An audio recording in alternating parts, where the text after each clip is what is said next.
What if you learned that this was actually the prime?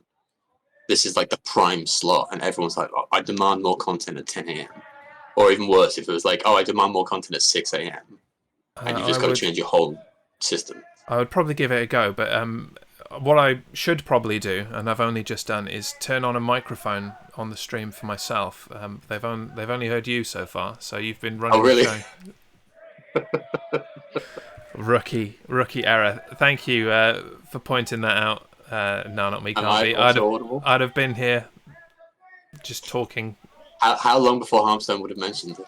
I don't know. Harmstone's in lurk mode. He's just here for the acorns, so it probably would have been some time. We'll try that again, shall we? 66 Like, Jez kilo was just men's saying how he category. hates all his followers. Yeah, every Everyone who single one. supported him up until this point, Yeah, especially he if you've hates only them all. just followed. Yeah, absolutely. Yeah. 66 kilo men's repechage wildcard category. Adrian Gomboch and Baruch Shmaliov, and we're quite a way through this contest. There is no score so far, and I did mention to you, Tom, in the pre-stream as we were getting ready, that Yes. I really know absolutely nothing about judo, other than that they throw each other around, and that Ronda Rousey once won a bronze medal, I think, Oh, really? Did you? in I did not know that. in doing so. Hmm.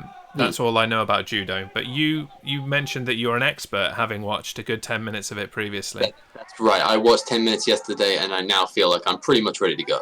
Okay. Like you know, that kind of thing where you have when you're watching the Olympics, where you're like, I could do that.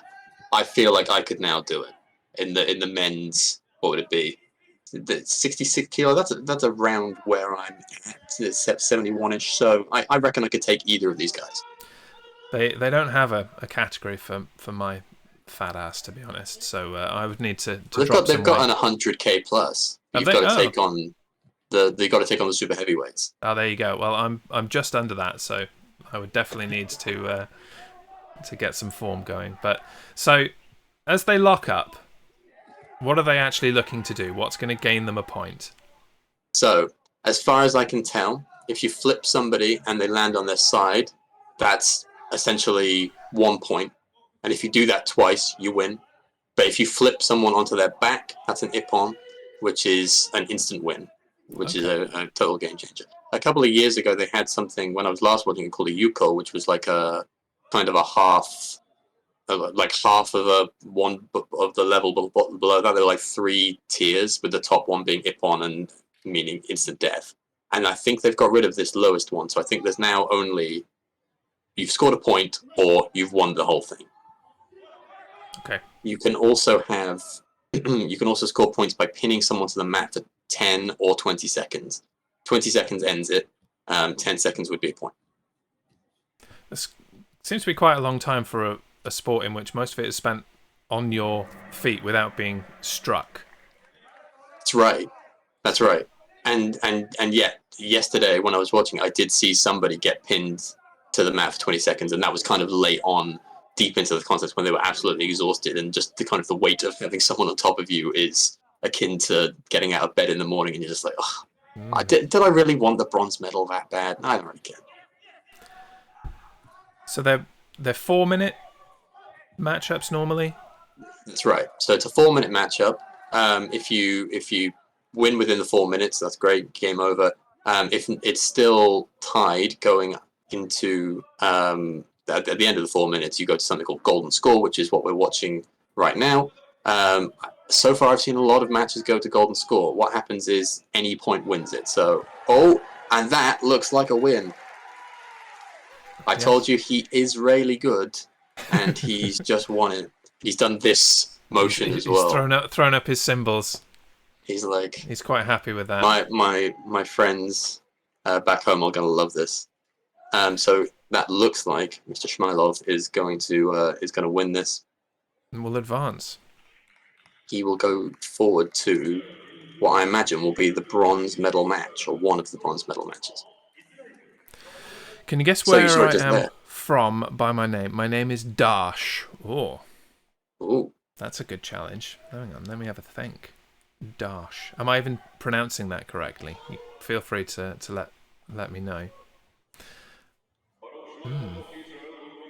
Gosh, I feel like maybe I've heard that before. Yeah.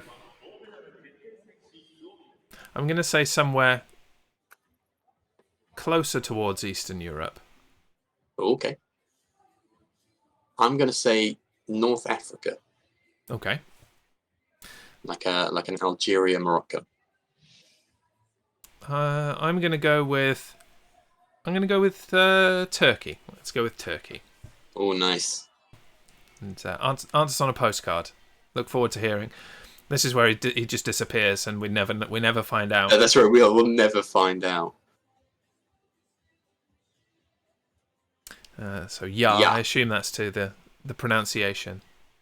Okay. Hopefully we'll just in the meantime, we're just watching here how the Israeli judoka absolutely smashes this guy spinebuster style into the floor. Oh, that was almost a jackhammer level impact. He really got the impact, and then he, in a surprise move, pinned him. He hooked the leg. Goldberg the step over. Like, mate, don't feel like you need to do the step over hook of the leg. You've already won.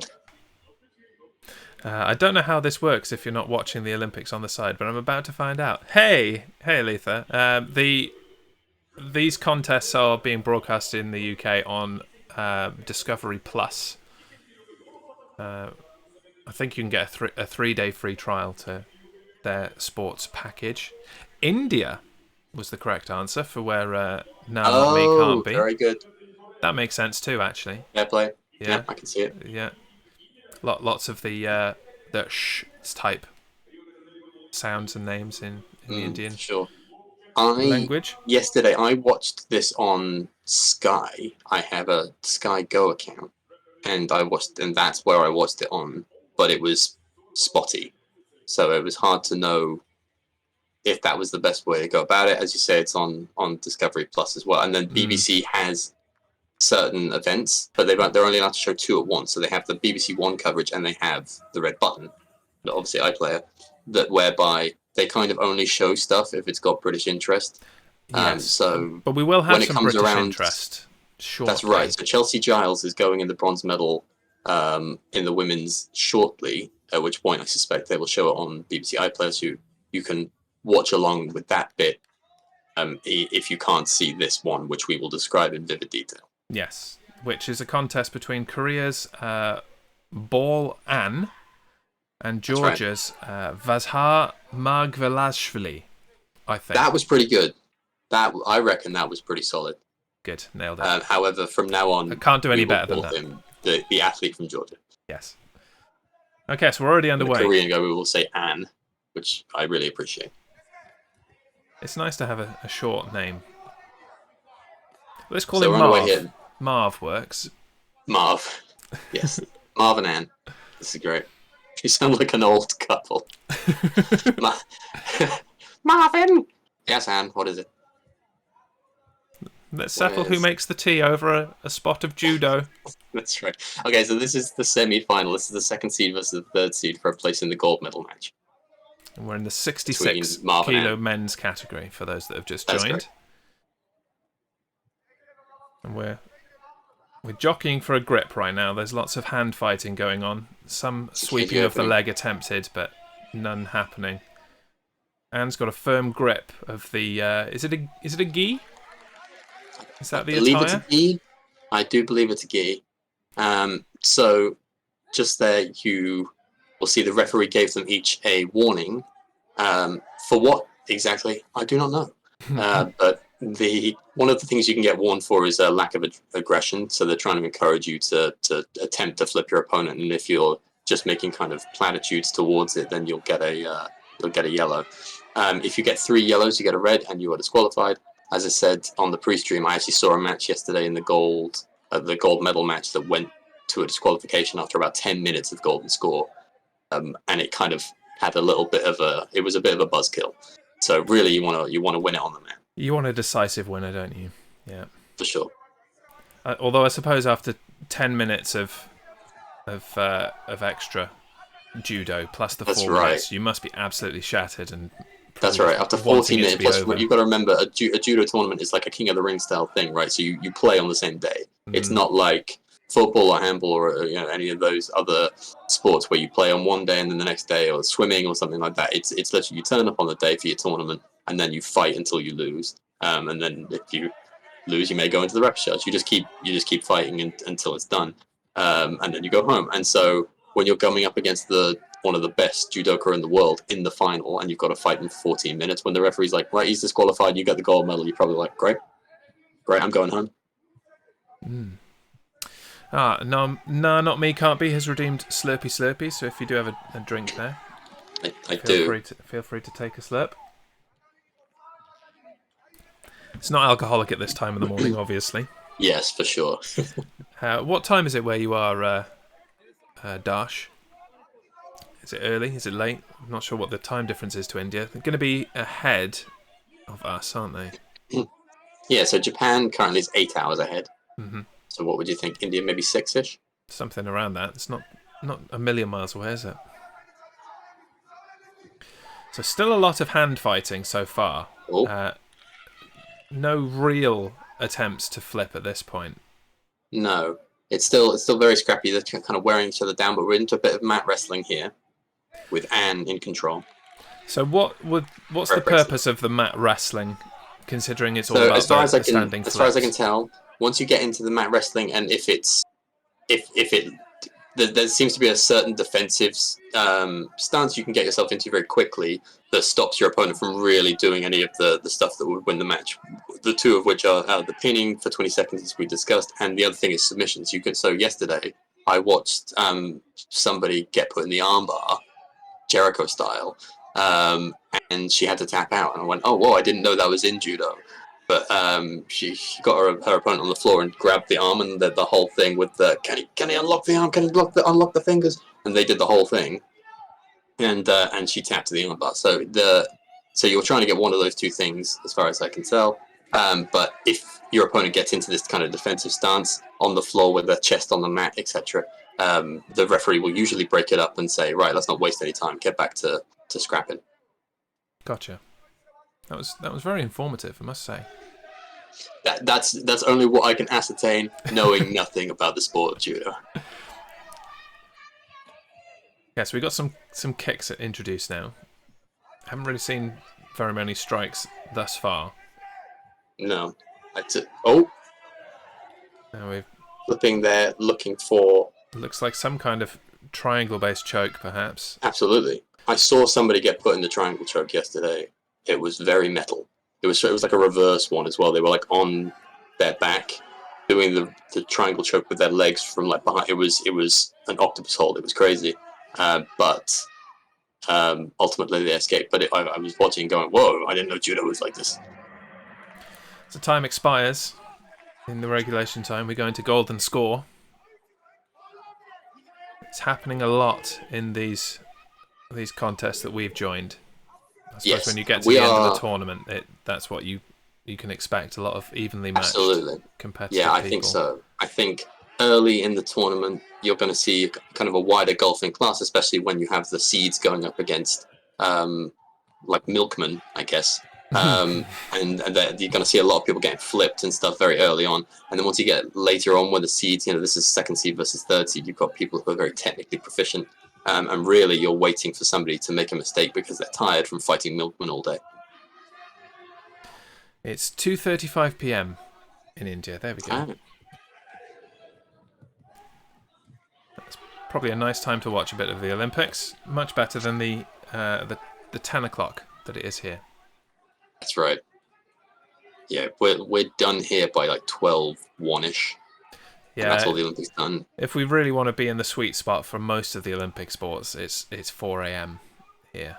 Yeah, that's right. And I'm not that dedicated, I have to say. That's right. I love the Olympics, in the summer, but not that much.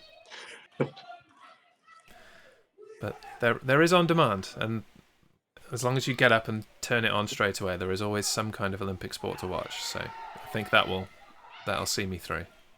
That's right, and I used to love the Olympics when I was in my teens, watching Beijing and London. The best part about it was being able to turn it on and just flick between sports and be like, oh, what the hell? This is a sport. Mm-hmm. Finding handball exists is a surreal experience. And that was something that I really enjoyed when I was a teen, and I still enjoy it now. I was a little bit disappointed to see that the BBC could only really cover 2 sports at once, because that was kind of the best part about it. But yeah, I was impressed with the BBC's coverage for London especially, because it didn't matter what you tuned into on the red button. They had a commentary team of some very knowledgeable people, and they also had Mike Carson on the basketball. So we won't get too carried away when we talk about knowledgeability. But that's the thing, is that we were saying before, isn't it annoying that there's no commentary on this? Because there are plenty of sports where we don't feel like we need commentary, but the judo, taekwondo, stuff like that, where there's a specific rule set, you really need somebody who knows what they're talking about to be like, that's a waza-ari, that's worth 2 points or something, as opposed to, he flippity flipped him, he's wearing a robe, and he flippity flipped him. Well, that's the analysis that you can expect here on this channel for sure. For sure, it certainly is sports. It definitely is. Absolutely is sports. And we did have a yellow given out to Marv from Georgia, but it was taken away. So I don't know whether he redeemed himself in some way. That's right. The rest, like, you're not so bad. Yeah. Sorry. Okay. He didn't mean it. We'll take it away. Yeah. So now we're 2 minutes into the golden score. Anne and Marv both looking a little bit leggy now, looking a bit tired. They're in the lockup, but nothing really happening. Despite this being a 66 kilo category, it does look like Anne is on the lighter side compared to his Georgian opponent. Yes, I would say so. There does seem to be a weight disparity, and you can see that in the way that they're acting as well. Anne is a lot more defensive. I think Marv is on the attack a lot more. Yeah, for sure. And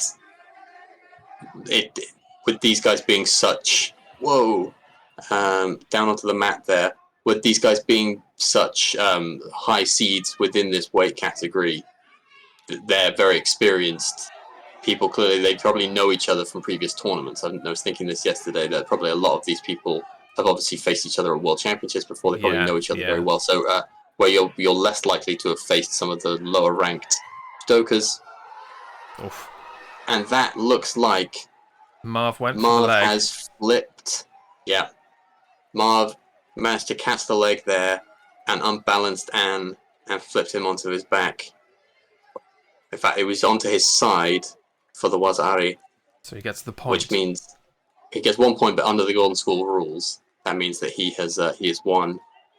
And you can see what it means to him, and you can see what it means to Anne as well. Yeah. It does seem like Anne had a strategy to kind of wear out his opponent a bit more and then really go on the offensive, but he was taken by surprise. He lost his footing and was flipped over. I have to wait and see a replay, but that was the winner is Marv, who Jez will now say his full name to give him the credit that he deserves. It's Vazhar Margvelashvili. Fair play to you, Mark Velashvili. You have played a blinder. And he will now go into the final. Absolutely. To compete for a gold medal for Georgia. Sweet Georgia. And I do like the Georgian flag, because it is fun. It is all of the regularity of the St. George's Cross with the added pluses of the Swiss flag. It's like a more peaceful St. George's Cross. It's got a lot of little small pluses. It's a more peaceful St. George's Cross. It's the St. George's Cross, but without the killing of the dragon. No, I'm losing interest in it by the second. I'm in it for the dragon killing. So as the flip occurred, he also locked in somewhat of an armbar. Yes, that's right. And did massively hyperextend the shoulder of this is the great. Korean. Yeah, he grabs that arm and he kind of manages to flip him over using the momentum of him falling at the same time. Clearly, he knows how to do judo. That's what I thought as I was watching him do that was, this is a guy who's probably been here before. He's turned up to the correct competition. He That's doesn't right. belong in the sailing or the archery. He's definitely... If he'd been in the water polo, he probably just would have sunk. Yeah. He'd have drowned, locking in that move for sure. That's right. This is one of the few sports where he's allowed to get away with that. In most of the other sports, they would have disqualified him. Yeah, so it's perfect that he came to the judo men's 66 kilos. You can't do that in the baseball, for example. That would definitely earn you a disqualification. That's right. Yeah, you would get disqualified for sure. Now we move on to another men's 66 kilo semi-final. It's Daniel Kajnin from Brazil and Abe Hifumi from Japan. Oh, excellent. We've got home interest here. So one thing that I noticed yesterday when I was looking through some of the judo stuff is that the Japan, as the host nation, get a certain number of qualification places that allow them to put people into every event, really. Same as we had at London in 2012. It meant that we were in the men's GB football and all sorts of things that we kind of hadn't qualified. Would never qualify for ordinarily. Means. Yeah. That's right. Or you could describe it as having no business being in. With Japan, that's slightly different. Here, they've got they were allowed to put forward one athlete in each of the 14 weight classes, which means that, but as a result, they're only allowed one in each. So if you see a Japanese judoka here, they are kind of the hope for that weight class. You're not allowed to have two. So Abe here is clearly the best Japanese judoka at this level, and you can just see there it says his world ranking is 5th. So yesterday I saw a Japanese judoka win gold. This is an event where there's a lot of hope, I think, from the home nation to pick up some medals. And the Brazilian is ranked 13th, so the Japanese gentleman is definitely the favourite in this, I would suggest. Yeah, for sure. He would be the favourite here. And he definitely looks fresher coming into this already. You can see he's got more energy. You can see already the difference between this and the late into the golden score that we were seeing before in the last one. How so much of judo, again, from what I can tell from the last 2 days, is how you perform when you're exhausted. Is about you spend those first few minutes trying to wear your opponent out, and then you take advantage when they're tired. It's very much about stamina just as much as technique. Mm.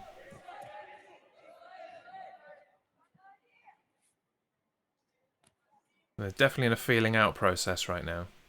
For sure. Not getting too close. It's almost like they're trying to lock in some kind of collar and elbow tie-up, but... That's right. Each man went for a little sneak at a flip then, but didn't quite get in any kind of position to do so. Arms firmly locked. Just had a look there at the tournament bracket, and Abe is the 4th seed, and the Brazilian is not seeded. So he's done very well to get to this point, and if he wins here, he'll be in with a shot at the gold medal. I'd like to root for the underdog, but I definitely have firm allegiances to Japan, so I'll be rooting for the favourite in Abe in this instance. Yes, probably no relation to Shinzo Abe, the former Prime Minister. Or maybe he is. He could be. Maybe it's just his son.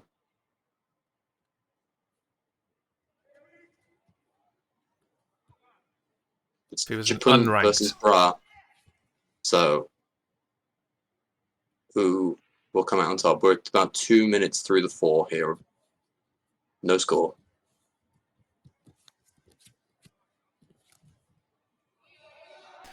Yeah, the Brazilian is getting in his hand fighting and then backing up and attacking constantly rather than trying to lock in anything specific right now in that definite wearing out process that you described. Oh. And there it is. Well, and just like that, they're carrying on. No, they're not. That is it. They were not sure whether the referee had called that a nip-on or not. But But it was. I think the referee had said that was a nip-on, and then the guy looked up being like, am I grappling him? I'm pretty sure I just flipped him on his back, and that was that. That was a very textbook bit of judo there.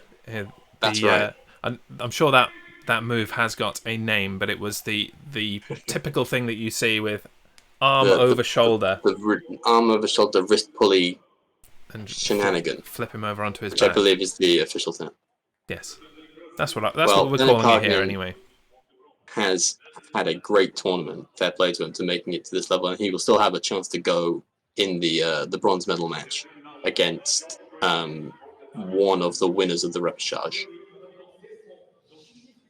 But it will be in the final, Hifumi Abe versus Marv from Georgia. So I also wonder what's Georgia's situation with medals. This is a great chance for a gold medal for Georgia. I also think that's another weight disparity. The difference between Marv and Abe seems to be quite large. Yeah, Marv seems to be heavy for his weight class. Yeah, all things considered. But we're just seeing a replay here, and it's fantastic how he actually finished it off.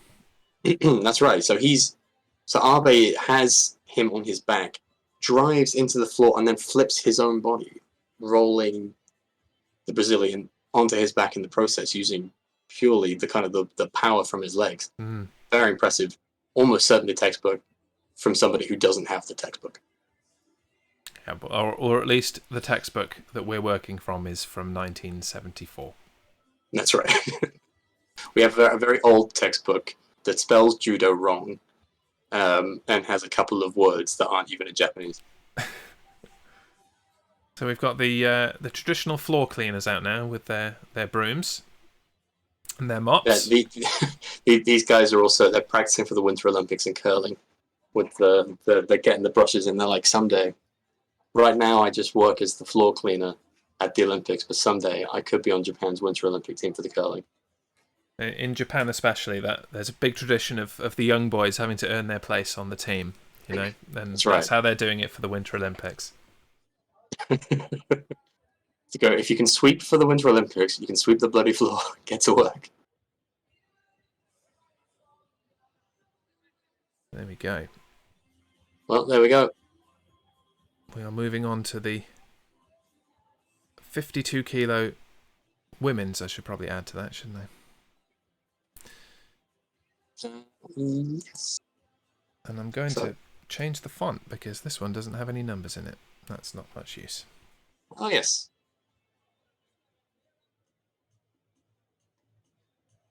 On the fly editing. Gotta love it. You gotta love the professionalness of it. That's right.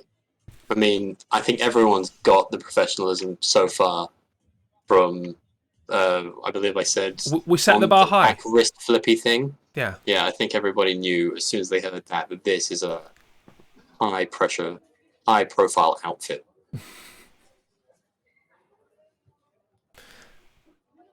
I'm not sure how long the wait is between the end of the 66 kilo men's semi-final moving into the women's 52 kilos bronze medal matches. Yeah, and so I saw this a little bit yesterday where they kind of switched away, and yes, I had a bit of a classic Olympics carousel, as you would call it. I definitely went and had a look at some of the 3 versus 3 basketball, etc., while they were moving between bouts, because I noticed the judo could be a little... Okay, we've done that match, now let's wait 20 minutes while everyone catches their breath, etc., which is a natural kind of thing what you're going to have when you're expecting the gold medalist to fight 6 people over the course of the day. Yeah. No, it makes sense. And just as we were getting ready here today, the women in that category were finishing. So we're talking 45 minutes ago. Mm-hmm. So they may give them that extra 15 minutes or so to give them a full hour's break before moving on to the bronze medal. But that probably is a good opportunity, possibly, to have a look at the medal table and see how everything is doing so far. Sounds good. So, okay. So at the moment, The People's Republic of China are leading with 5 gold medals. 5 gold medals. It just started yesterday. Well, they obviously bought them on eBay and brought them with them. That must have been it. They got delivery. 1 silver and 3 bronze for a total of 9 medals. Japan, the host nation, in second place. 3 golds, 1 silver. So a fairly big disparity between first and second. Mm-hmm. The USA are in third. They have 2 gold, 2 silver, and 4 bronze for a total of 8. That's the second highest total on the board so far. Yes. Korea in fourth with 2 gold and 2 bronze. Yes, I saw the Korean medals. They were both in archery, so I saw them yesterday and this morning. The mixed archery yesterday was won by the South Korean team, and then this morning the women's team also won gold. And they are a bunch of sharpshooters. It was very impressive. So that's why they've got those 2 gold medals already. Cool. And then in 5th place, I assume it's the Russian Olympic Committee, ROK? That is correct, yes. That's the Russians who were not allowed to compete under the Russian flag because of the massive doping that they definitely did. And then they weren't going to be allowed to compete at all, and then they appealed to the Court for Arbitration for Sport, who said you can compete, but not under the Russian flag. Which seems reasonable. Yeah, you get to compete as an individual, but you don't get to represent your country, who were massive cheats. Yeah, that's right. They have 1 gold, 2 silver, and 1 bronze. And then we start to move into just the odd gold, really. Australia, Italy, Tunisia, Austria, Ecuador, Hungary, the Islamic Republic of Iran, Kosovo, and Thailand, all on joint 9th. I saw a couple of those yesterday. Actually, I saw the Ecuador one was the cyclist in the men's road race, which was very impressive. It was 6 straight hours of cycling, and he won anyway by like about 40 seconds. It was really impressive. The Kosovo one. Actually, I thought we might be talking about it again today. I'm just gonna check the women's thing here. No, so basically yesterday a women's judoka from Kosovo won the gold medal in the women's 48, I guess, and it was the second ever gold medal for Kosovo. And I went, oh, what's the first? It was also in judo by somebody called Melinda Kelmendi, and she won it in Rio in their first ever Olympics in 2016. I went, oh, this is great. Tomorrow she'll be on in the women's 52.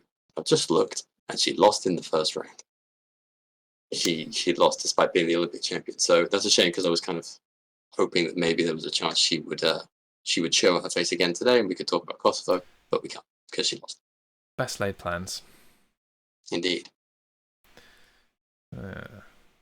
So just having a look at what else is on right now. There are a lot of sports being played in the tail end of this day in Japan. Just coming up to, I believe it's 6:30. It would be 6:30, yeah. 6:30 in Japan. So we are coming towards the end of the day. Yesterday I noticed there was we had a good few hours kind of in the morning into lunchtime of watching of the Olympic sports. Me and my friend Tom Lucas yesterday, we watched a bit of the handball, and by a bit of the handball I mean we watched the entirety of Japan versus Denmark in the handball. It was a beatdown. Denmark love the best handball. Team. Handball is one of my favourite Olympic sports. I really enjoy it. It's crazy. What is it that really gets you about it? I think it's that it's just such a mashup of all other sports, and that's right.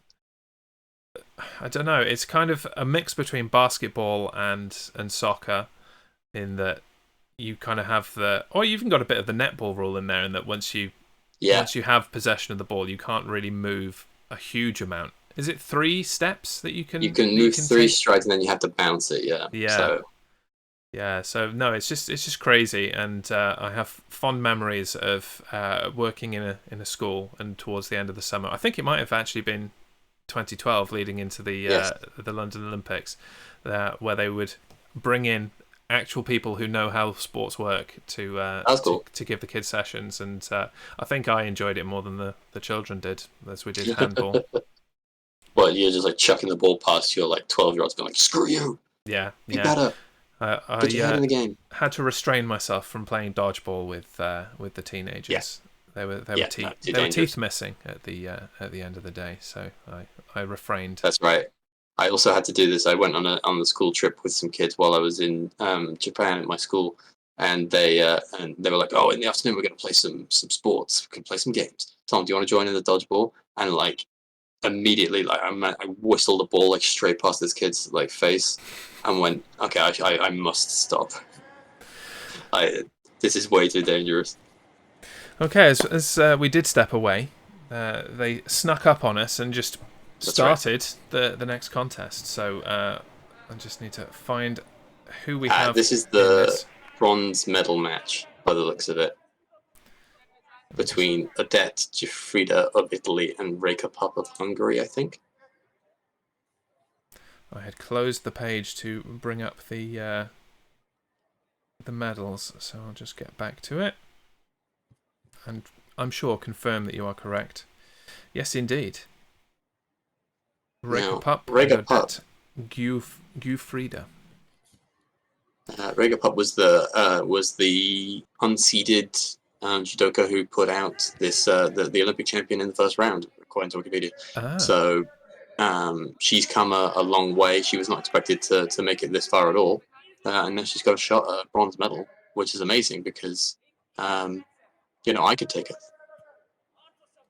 Fair enough. Like I said, unseeded. I feel like I have no reason to think that I couldn't win. That's what unseeded means. Is basically that anyone could do it. That's right. Unseeded means the dictionary definition. First time playing judo. So the only reason maybe she could beat me is a lifetime of training. That might give her a slight edge, but don't sell yourself too short. That unranked, unseeded is definitely an advantage. So Italy's I think Italy's Odette Gifrida is the third seed, so she would definitely be the favourite here. Then let's root for the underdog. She does seem to be the most aggressive so far as we move towards halfway in the 4-minute mark.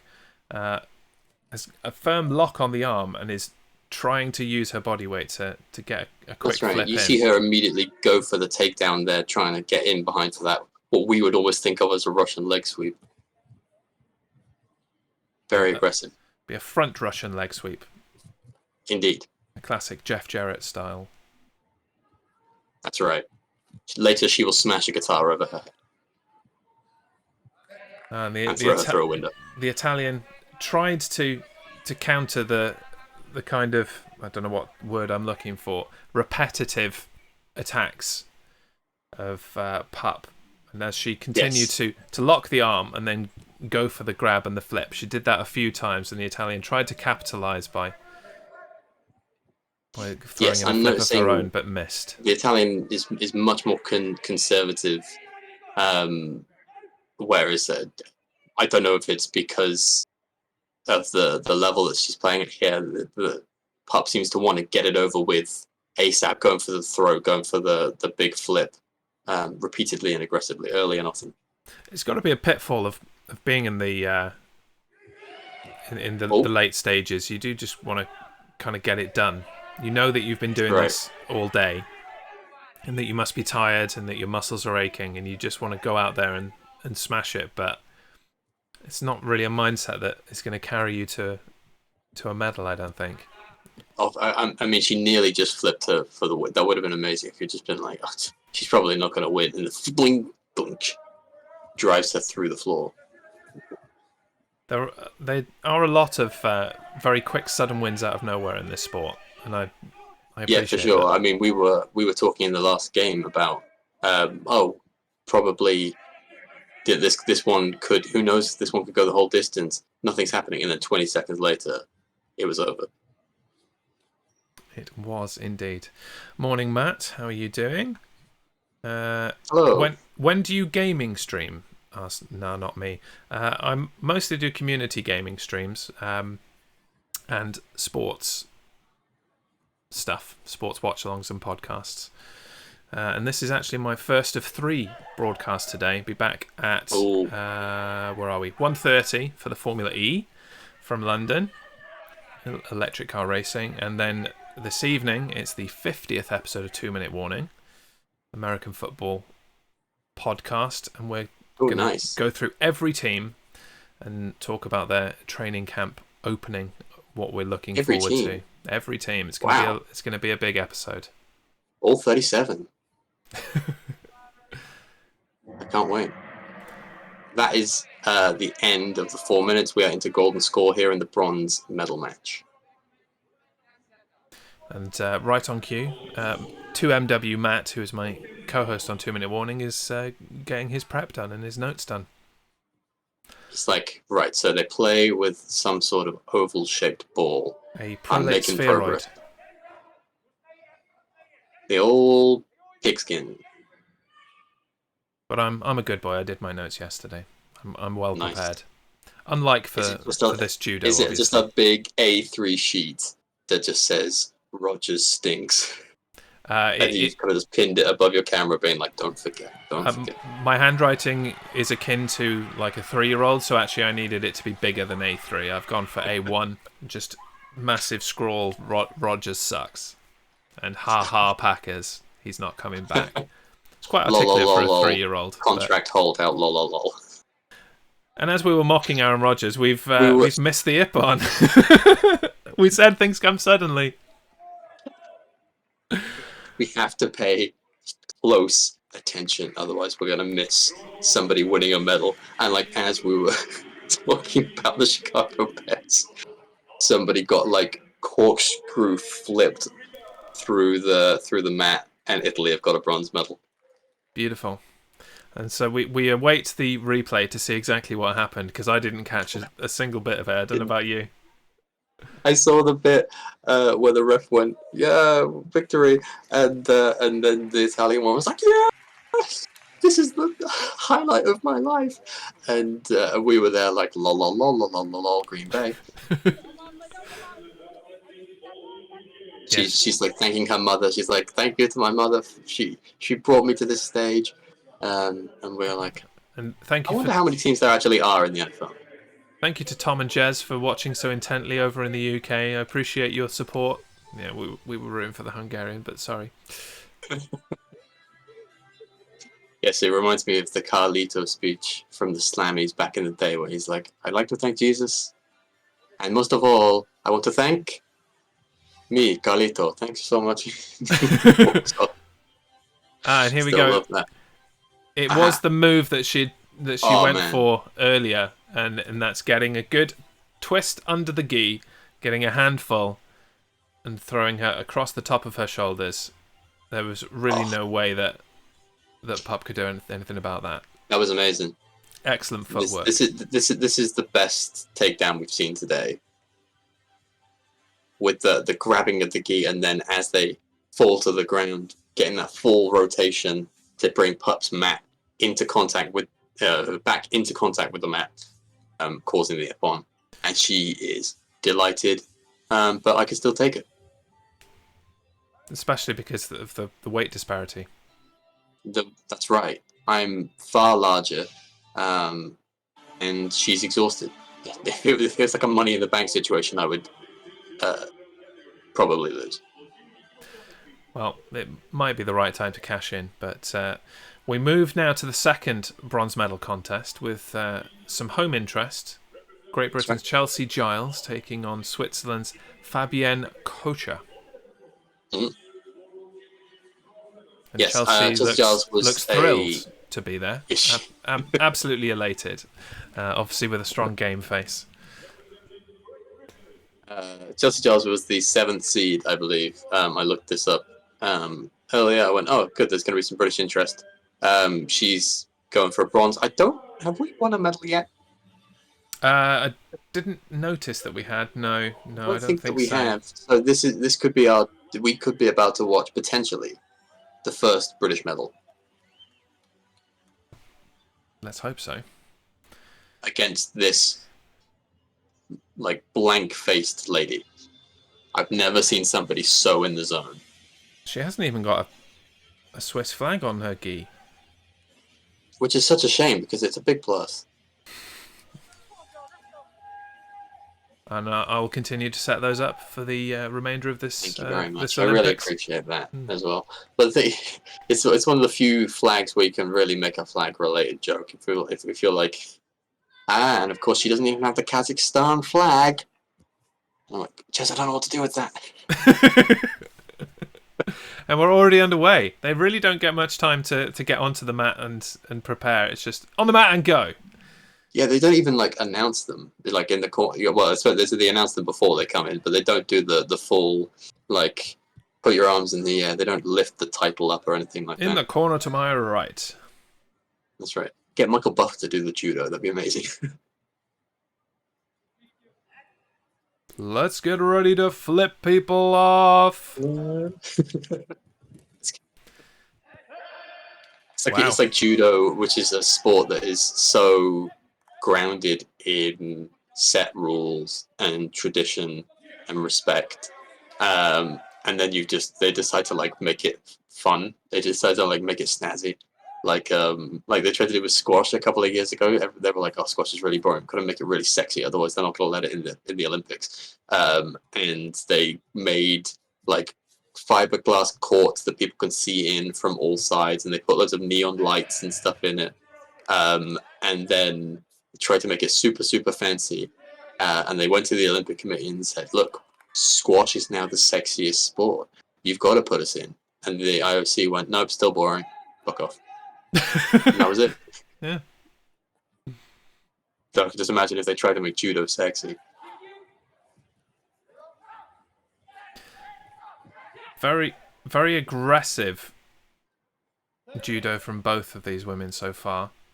Lots of down to the ground that's been broken up by the referee, and lots of resets. That's right. I think it must be so tough to get yourself up mentally for a bronze medal match when in a knockout format, where you've been getting yourself in the right mindset all day to try and win a big medal, and then you've lost at least one match, and then getting yourself up for it knowing that this is for bronze, that I think is a mark of a great competitor in any sport, certainly, but especially in these combat sports. Oh, something definitely happened. Yeah, they were. That's a point for Great Britain by the looks of it. It did look like they were out of bounds, but clearly the boundary means less than I believe it to. The boundary is like a red light in Rome. It's just a suggestion. Very nice. As far as I can tell, what the point came from. I suspect she got her on her side. Dash __1. Thank you very much for the follow. I believe that is my second follow from the same person of the day, but I will take that. Heyo.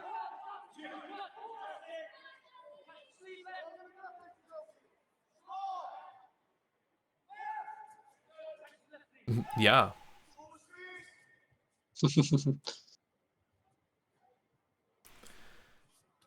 Okay, so you can definitely see that fatigue is starting to set in at this point. Sure, but as it stands, Chelsea Giles is only 90 seconds away from the first medal for GB at these games. So she can be a bit more defensive now. That's right. This is one of the points where she doesn't need to go for the kill, but her defense will be the main focus from this point on. And she's been in this situation before, I assume, because she's a judoka, where she's in the lead and she's just got to defend, and she knows that her opponent is going to come and try and get the ippon.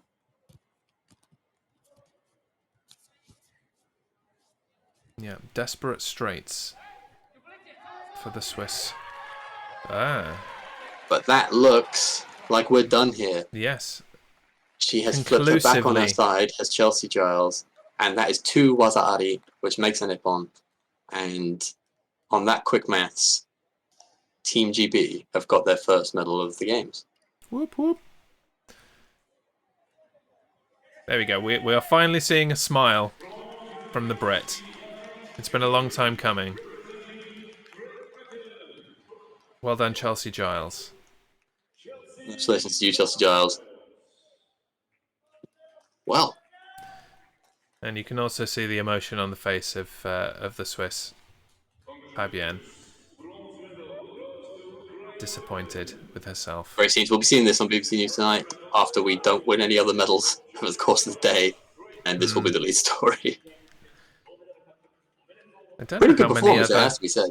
How many other medal contests there are today? Let's have a look. Well, basically, this thing was that in the Taekwondo, Jade Jones, who obviously was the Olympic champion in 2012 and 2016, she went out in the first round of the Taekwondo in her defense of her Olympic titles. So unfortunately, she was a big medal hope today, and she is out. Just as we see here, Chelsea Giles flipping someone. Not really me. Hell no.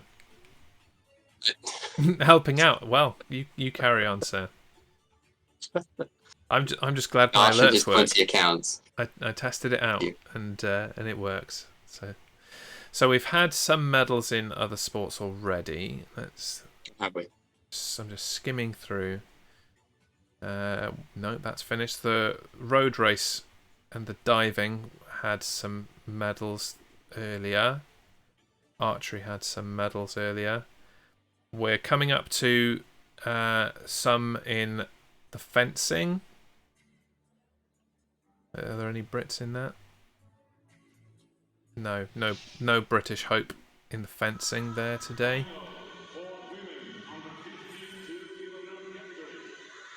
No, I think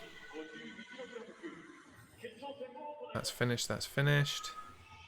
Okay, so this looks like a gold medal match coming up here.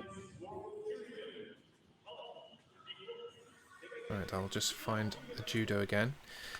Yes, women's 52. Not Dash, definitely not. Nah. My God, how many accounts do you have?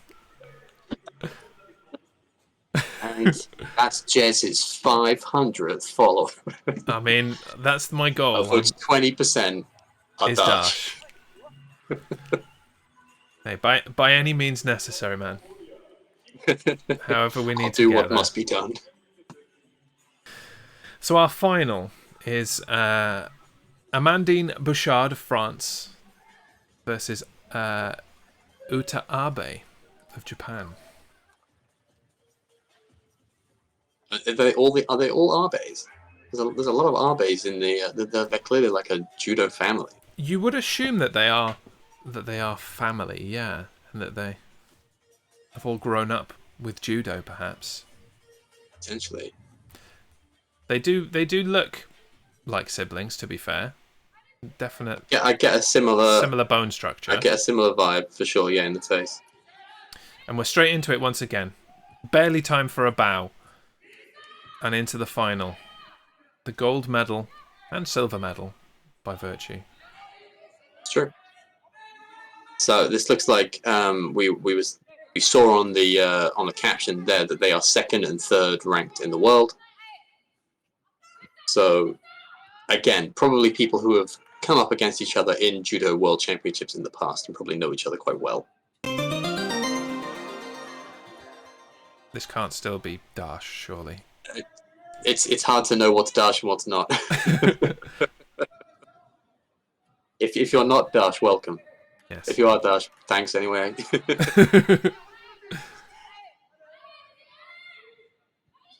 It is me. There we go. It is him, obviously.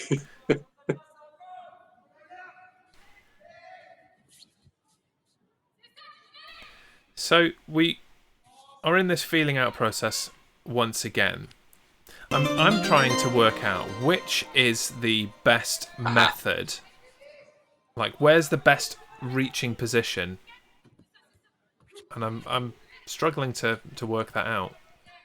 To get a real feel of very the sport. quickly. That follower is not Dash, but is my friend Tom Lucas, my co-gamer, I suppose, for a number of years. He said he would come in and say hello. So Hello to you, Lucas. Welcome. Welcome. Welcome, Lucas. Sorry, I ignored your follow. We've had a spate of follows from the same person, so I don't know where that line ends. But thank you very much for the follow. Appreciate you coming in here.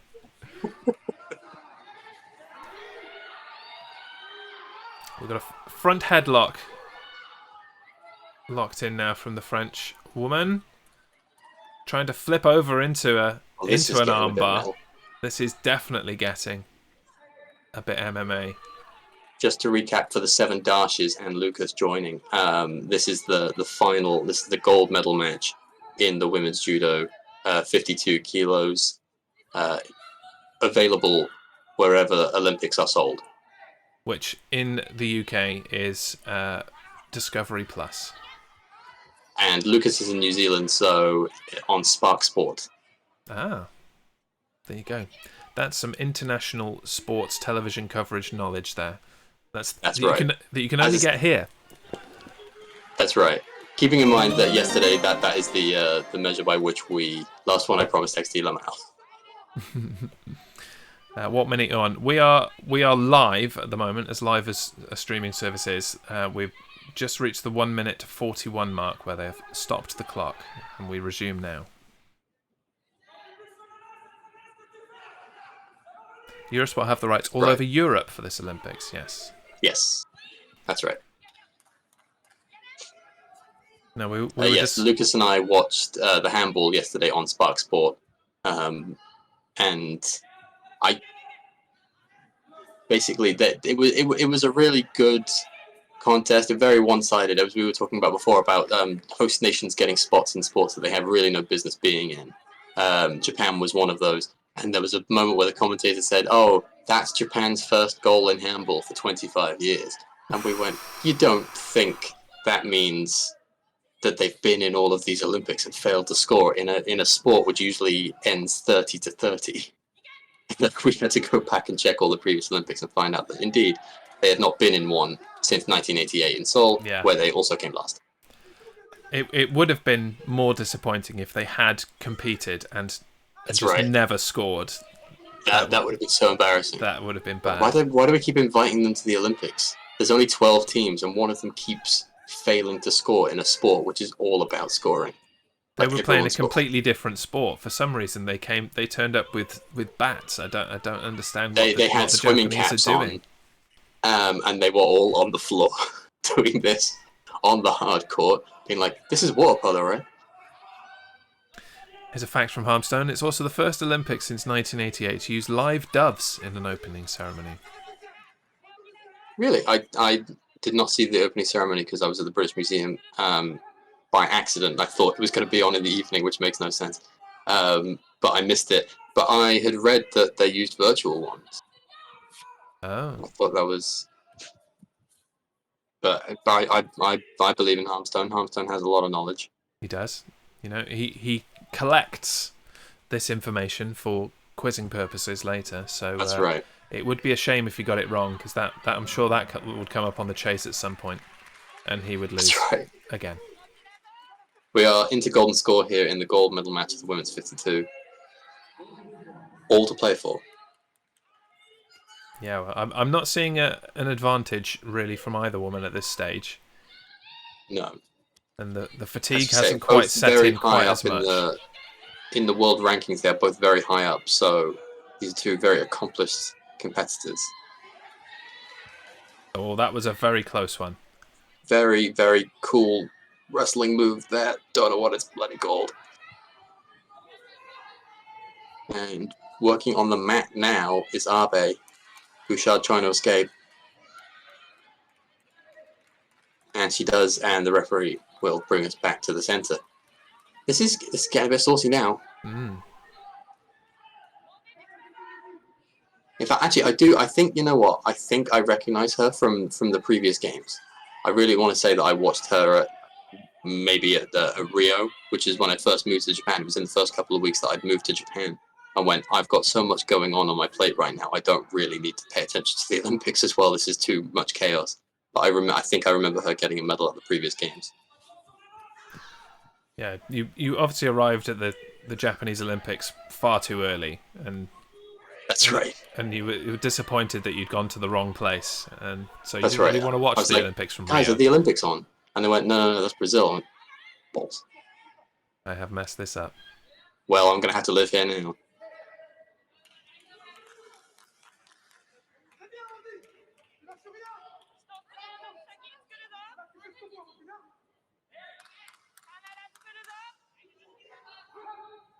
Now, in the gap between this contest and this, as we move into the men's 66, I'm going to have to take a pause to go and kick a seagull.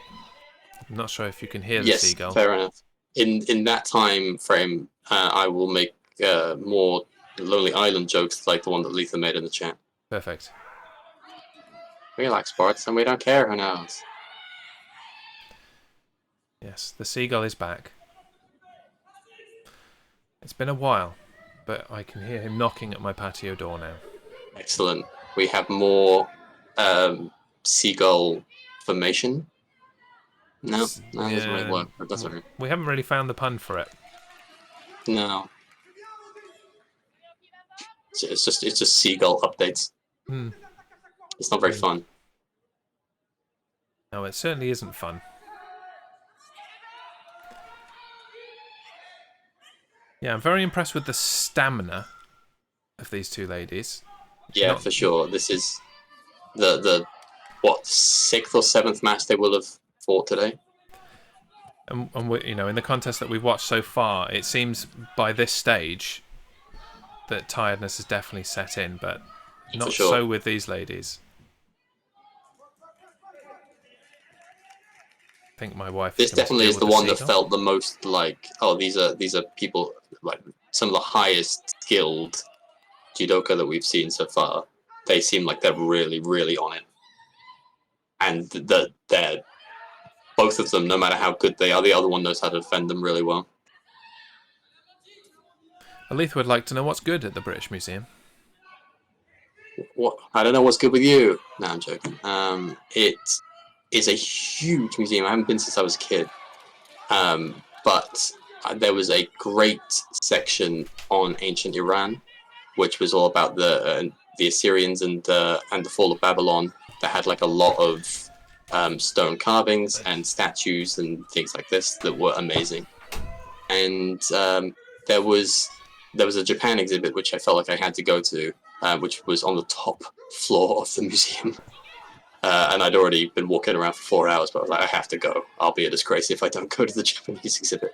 And so I went and saw that. That was pretty impressive. It's just kind of a rolling stock of a number of different Japanese art pieces. They were really cool. There was one more that I thought was really good. Obviously, Rome, there's a big old Rome section. Rome and Britain, that was it. So there's a section on kind of Rome, just art pieces from the Roman period, but there's also a big old section about Rome running the UK. Obviously, when York and all these kind of cities were founded, a big stuff about all the excavations that they did at the time of finding old stuff from that time period. So very, very cool. Heartily recommend. I can't think of the last time I went to the British Museum. It's been a long time for me too. I don't remember it was really crazy walking in, because I say when I was a kid, but walking in, it's just massive, really just huge building. I think now we're starting to see some tiredness. Sure. They're now 4 minutes into the golden score. That's 8 total. Okay, so we've got a pin to the mat here. It's got to be 10 seconds. That's a point. That's a point there. Can she keep it going for 20 seconds? In which case we would be done here. And we are. And we are. Wow. That was impressive. I'm not 100% what she did there. No. That was so cool. No, because it didn't... Although there was definitely a pin going on, you couldn't quite tell what part of the body she was using to keep her down. That's right. I would love to see a replay of this, because the fact that... I understand they were obviously both exhausted, but it really didn't see like the French woman... She kind of almost seemed resigned to her fate, almost in a way, going, I've been got in the X. I'm in the Kokina clutch. That is another gold in judo for Japan, which will send them rocketing up like a place in the medal table. And a silver for France, which I'm not sure is that there. They can't be there first. Let's have a little look.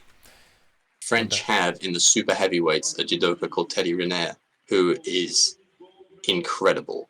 He's obviously a massive dude, but he has won like all the super heavyweight gold medals going back like this century, and so it'll be really interesting to see him. But he won't be on for another week or whatever until the super heavyweights are on. But there is kind of a French, judo has the French have a good judo program by the looks of it.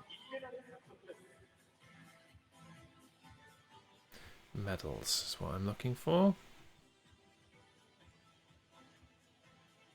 So I don't know.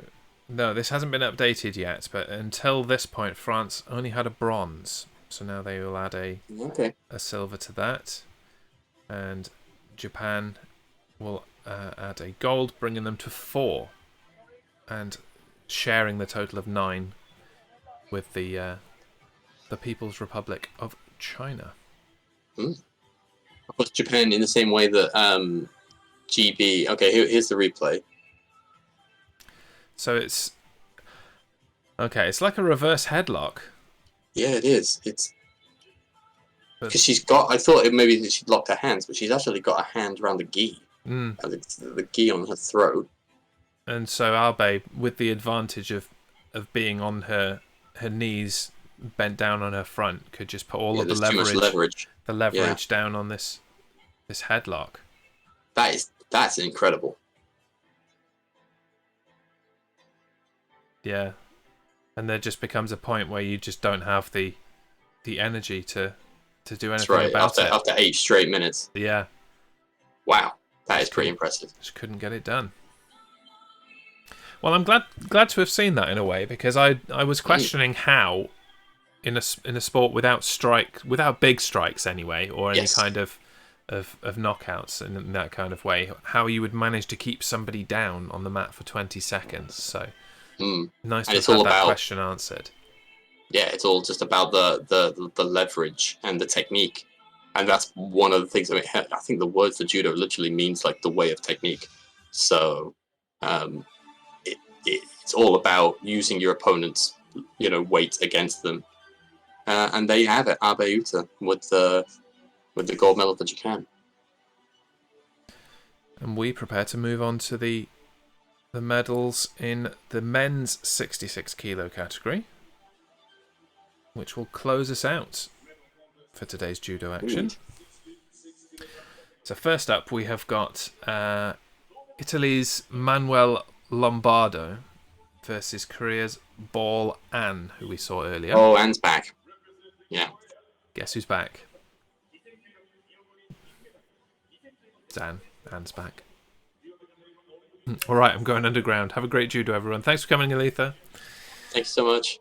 And a fine judo to you.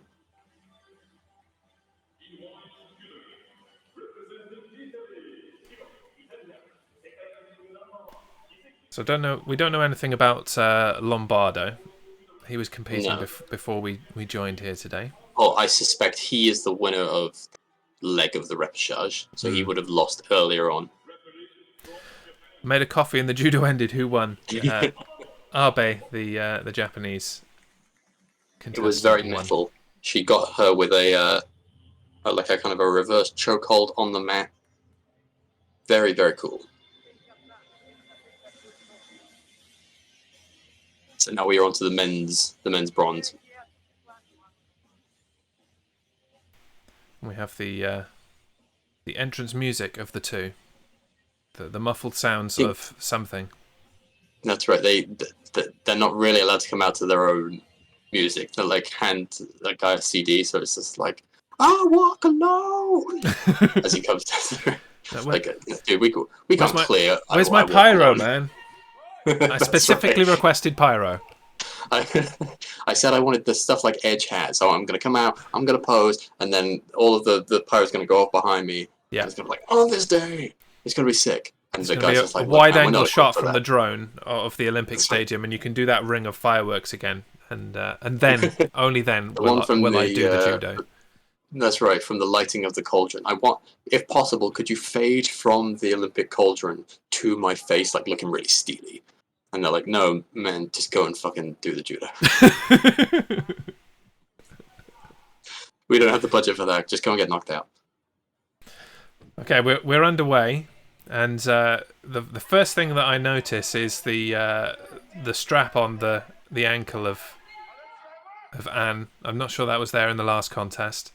Sorry, I didn't. I don't know how family friendly the stream is supposed to be. It doesn't need to be at all. Don't worry. Good, because you said strap on. You said the first thing I noticed there is the strap on. I was like, Jesus Christ! What kind of judo match is this? Yeah. Cragginess went there as well with tabs. Yeah. Oh fuck. Phrasing, Timothy. Phrasing.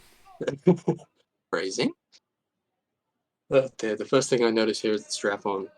That's got to be a concern for Lombardo. I think somebody's probably going to clip that. Yeah. The ankle restraint. I can't think of another word. He's got a support bandage on his ankle. He's got Is that better? It's a big. You know what I'm talking about. He's got a big one. It's a big old target. Yeah, he's gonna work the ankle. He's got to sell. He's got to remember to sell the left ankle. Well, now that we've wasted the first 2 minutes of this content with strap-on jokes, we can fully concentrate on this bronze medal. Oh, and it was very close to being over then. He went for the same textbook flip that we saw earlier. That's right. Of course, Anne has to get his head back in the game after he lost to Marv earlier, who we'll see again in the gold medal match. Lombardo, on the other hand, has won a couple of matches leading up to this, so he's got a bit of his confidence back despite an early defeat. He carries the momentum into this contest. That's right. Plus, Anne probably we saw Anne quite recently, so he's probably a little bit more fatigued potentially. And there it is. Never mind, he's just won. Yeah. With an incredible ippon. That was experience, I believe. Absolutely. That was a guy who he was the second seed for a reason, right? He lost to Marv, but that was a guy who was clearly better. He used his veteran smarts to get it done. Flipped him. The strap-on gave him power. And he pegged him to the mat. Anyway, I'll see you guys later. I'm gonna head out. That buddy's like, I'm in. I've heard enough strap-on jokes here. I'm in. Duff wasn't sure whether he would use his Prime subscription on me for another month, but as soon as the strap-on jokes came out, he hit that button. He's like, this is my kind of field. Well, disappointment for Manuel Lombardo, but a bronze medal for our favourite judoka, Anne. I mean, I expect that is far further than Lombardo really hoped he would come. So that's right. Not a massive disappointment for him. Yeah, for sure.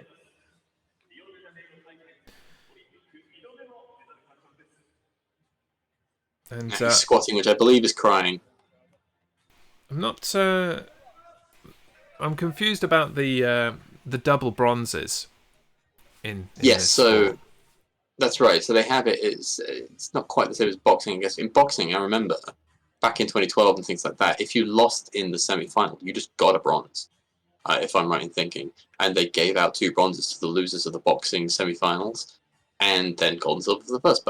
But so often they give out these double bronzes in the combat sports. But what really surprised me here is that they don't do that for the losers of the semi-final, but rather have a repechage so that you can go back through and still have a chance to win the bronze. As we see replays of what was a massive ippon from Anne. And so I am a little surprised that they have 2 bronze medal matches. So they hand out 2, but you've got to win them. Yeah, I think it's probably more fair. If they are just going to give out 2 bronze medals, then it's more fair to do it this way. But, yeah, not what I was expecting. Yeah, it's a strange system, isn't it? And so in that second, One more incoming. I wonder who No. that follow may be Oh. from. Our second bronze medal match from two gentlemen we've already seen today. Baruch Shmailov. What did we say? Shmailov? Shmailov? Shmailov. There you go. And Daniel Kajnin from Brazil. That's right. Baruch from Israel. We've seen both of these gentlemen already. That's right. Cognan was the guy who was unseeded and had made it quite a distance, and we'd been pretty pleased. We were like, oh, this guy's done pretty well, and then he got flipped by Abe, who will go on to compete for the gold medal in the next one. Meanwhile, in respect to the judo, there is a huge fight going on with the Acons in your chat. Yeah, we've got some major judo going on in a battle royal style. I wonder if we will see any textbook flips. That's right. I'm looking for the Ippon. Your boy's dead. I mean, I think that the advantage will probably go to Dash, who had 67 acorns in this contest. Yeah, Dash has the maths on his side. And now all that remains is MJ Harmstone and a bot who I've been meaning to blacklist. So we'll see if Harmstone can defeat the bot, and he can. There you go. That's bronze for Harmstone. In the acorns less than a kilo by a long way category. Yeah, here we go in and away we Shmailov go versus Kajnin. in the real judo. Yes, and I think I've said this about Kajnin in the past, but he is Brazilian good. I see what you did there. That was very clever.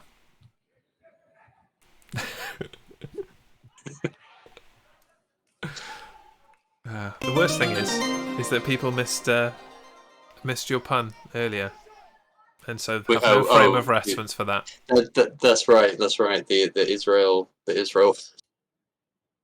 Yeah, there was before. I was like, oh, he's Slovenia good. The Slovenian guy lost, so just like that. This for bronze. To be fair to Kajnin, who we were saying he's unseeded and therefore I could beat him, he did not expect he would be fighting for a medal today. He thought he was in for a short day, so the fact that he's in this bronze medal match is possibly more than what he was expecting. Shmailov just seems more up for it. He's really going for it, and definitely has the size advantage. He's got a bit more reach. He's got a bit more height on him as well. Yeah, I thought Shmailov had a good match earlier when we were watching him. I thought he was pretty decent. Oh, that must he was in the rep charge, wasn't he? He was, yes. So he must have lost early on. But we saw there they were saying he's 8th ranked in the world. I've liked what I've seen from him so far. I wonder who he lost to. Good morning, always be chatting. Welcome in. Hello. Shmailov lost to Marv, our friend Marv. Of course, yes. The big Georgian.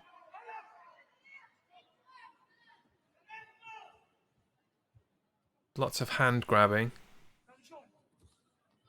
No real flip attempts, he says, as the first flip attempt of the contest actually happens. They appear to be going into the crowd. They're so far off the central mat that they've gone into the crowd. They're going to go backstage. It's going to spill backstage.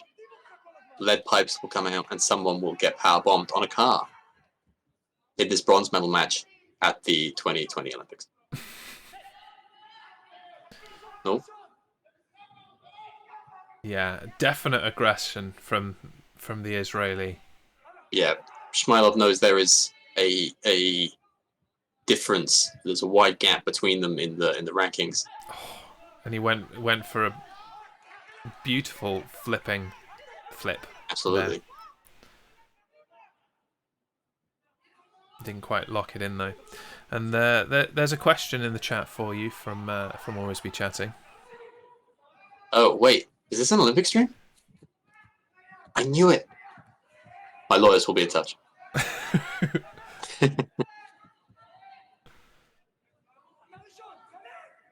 Jez has a requirement for any member of the Borton clan to be on any non-racing stream. Yeah. So specific. Yeah, it's written in the bylaws. I thought you were going to say it's written in the Bible.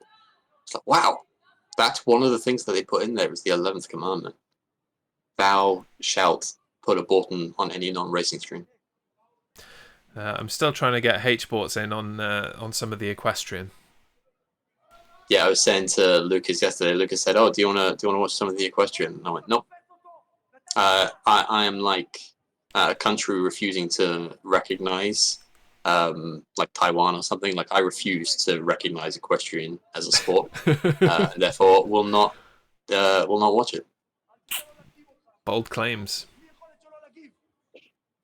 I would watch darts at the Olympics before I would watch equestrian.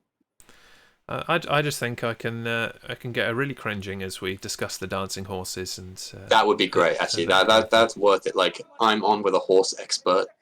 Like it would be like if I knew loads about judo and you were like, "Oh, he flipped him really good." It's like he didn't flip him. It was an ippon. What about a horse playing darts?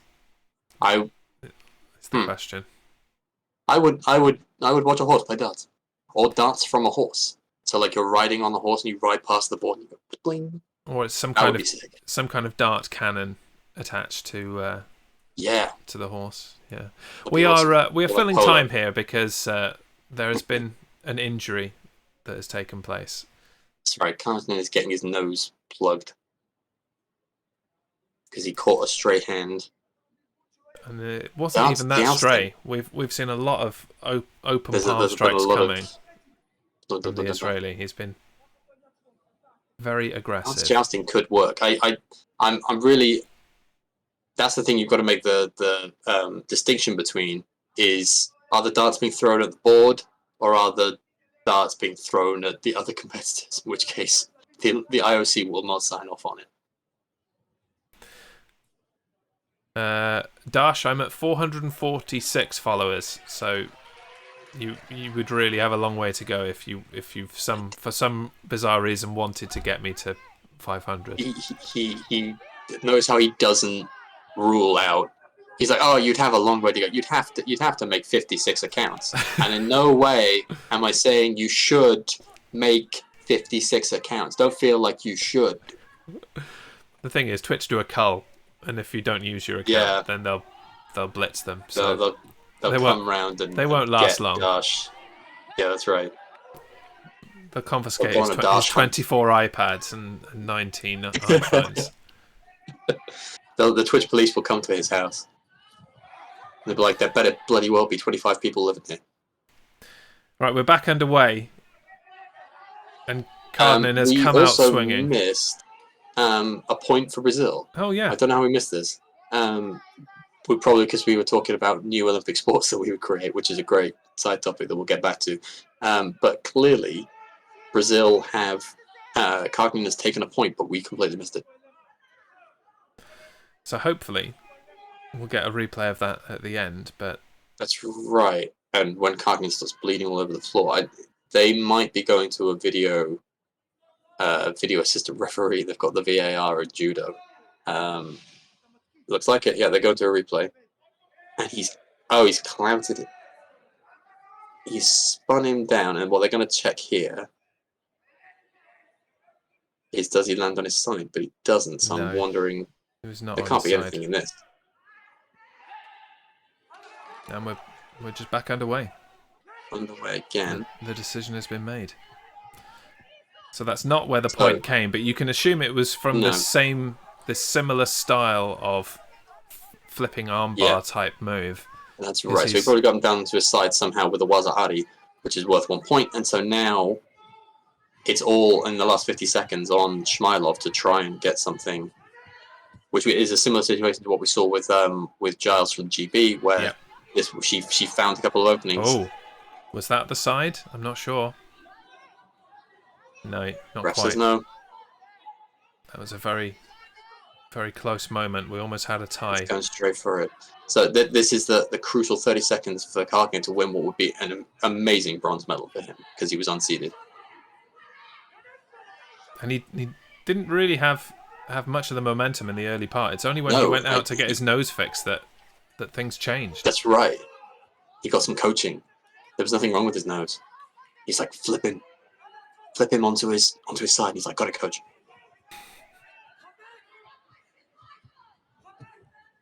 Last 15 seconds here. I wonder what the legality of a monkey flip is in judo. See, I was saying this yesterday when we were watching the one before. I was like, what happens if you just bust out a sunset flip powerbomb here? Like, there's no way that your opponent is expecting it. No. Does it count? Because it's on the back. It lands on the back. 10 seconds go.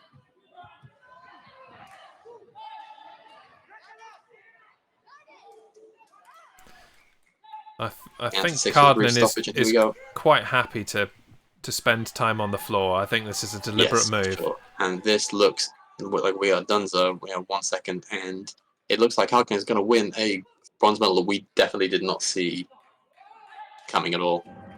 And he just made the escape.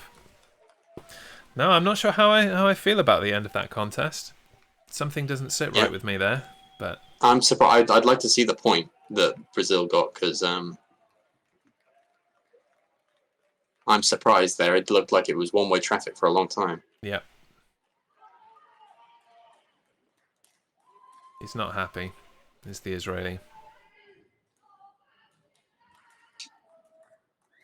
Waiting for that replay to see exactly what went down while we were chatting nonsense.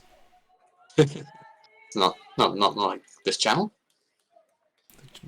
Just professionalism all the way.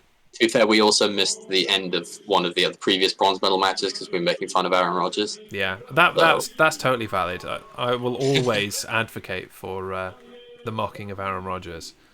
That's right. If you miss a bicycle kick that goes into the top corner, winning Team GB its first ever gold medal in football, you'd be like, yeah, no, I wasn't paying attention because I was making fun of Aaron Rodgers, and I have no regrets. I would even be happy for them to disallow the medal on that basis, to be honest. It's unfortunately I was not paying attention, but I don't really care. If a medal is won in the woods, and nobody's around, does it go around somebody's neck? Does it? That's right. I've always said that. It's a long and complicated bit of philosophy, but well, that is a bronze medal there for Brazil. He's really crying. He's really going for it. And we still have not seen a replay of we still haven't got a replay. No.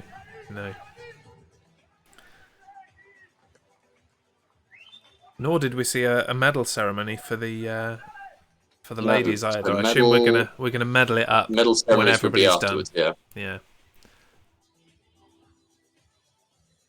Oh, actually, looking at it there, I can totally see how the point was given. So he lands on his side, which is why it's 1 point. If he flipped him onto his back, it would have been the full ippon. But he catches him off guard as he's attacking. He counterattacks. Bam, on his side for the 1 point. Yeah, fair play. Actually, that's so major and obvious that I can't believe we didn't see it at all. He had the arm as well. Very nice. Yeah, that's just taking in the overconfidence and the over-aggression that was. That's right. We saw from Shmailov being very, very aggressive. That's it, judo. That's some good judo. And we now using your old body's weight against you. We're now prepared for the final, the gold and silver medals. This I'm actually looking forward to. This could be really good. Hifumi Abe from Japan and Vazhar Margvelashvili. Perfect. Who we have, for the purposes of not saying that over and over again, have nicknamed Marv. Marv and Abe in the final. In this judo final from the 1922 Olympics. That's right. Ruth will be competing later against Gertrude. Yes. Now we think there's a chance that this Abe is maybe the brother of Abe who won in the women's, and that this will complete a potentially double golds for the Abe family, triple if former Prime Minister Shinzo Abe goes in the equestrian later.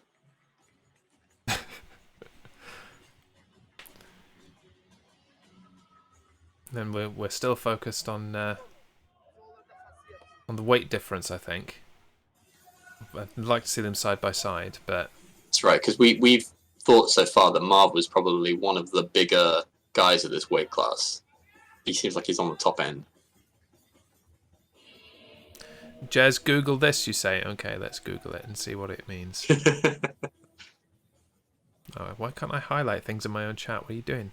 Stupid thing. So Marv is 4th in the world. Abe is 5th in the world. So a chance here for a gold medal at the weight class that probably would not have been expected before the tournament.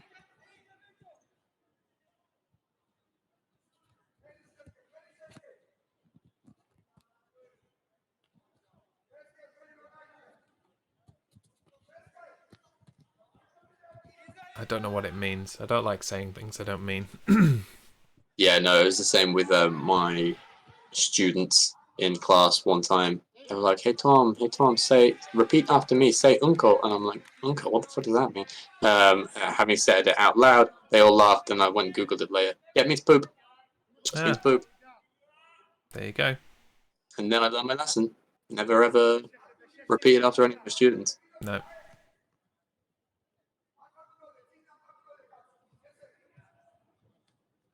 Nothing obvious came up on a Google search, but still, I will remain cautious. And it does seem like there is a size disparity again. The Georgian bigger than the he's a big boy. Japanese. He must have done a hardcore water cut last night to make weight. Yeah. At the pre-tournament press conference. He's actually 137 kilos, but that's right. he spent the last 6 weeks in a sauna.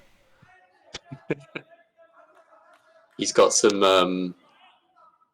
A lake was sacrificed for him to rehydrate after his water cut. He took one of the major lakes of Georgia, which is not a large country, so the only lake. We need this gold medal, guys. It'll pay for us to have a second lake. That's right. We're going to melt this down. Very scrappy here. Yes. That looks like a point. It was almost looking... It is, oh my god. Looking sumo in nature. We've learned something enough about judo that as soon as that happened, I was like, that's 1 point. And then it came up on the thing as 1 point and went, oh yes. It took me 12 matches, but I finally learned the scoring system. Expertise coming in.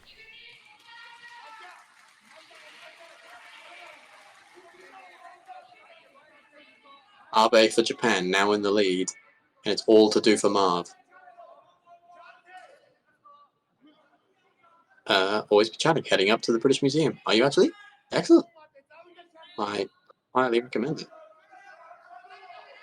What, today? That sounds like him.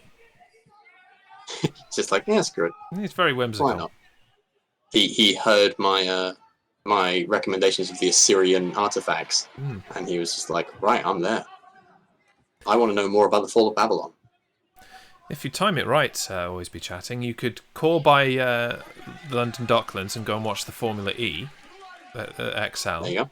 And then you can go to the museum as well and have a really good day. Yeah. And then if you keep on going up to North London, you can go to my house, and you can bring beer.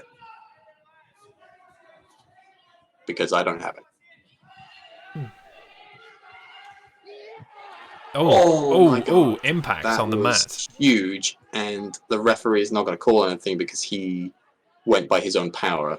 It's similar, I think, to in a tables match, where if you put yourself through the table. Yeah, if you just fall through the count. table, it doesn't count. Yeah, It doesn't count. It's got to be put through a table. I believe that's the exact wording that they use in the judo rules. But in Japanese. That's correct, yes.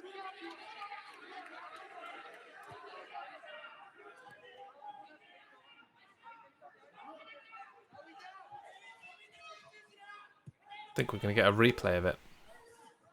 It was a pretty hard impact. Yeah.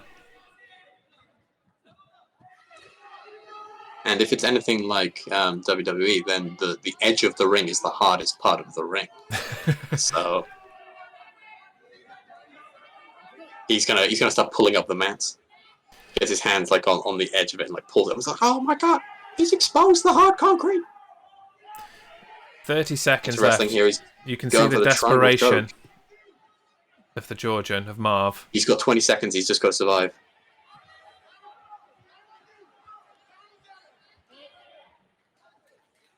Yeah, Abe is just well trying done. to keep him grounded and push him out and waste away the clock.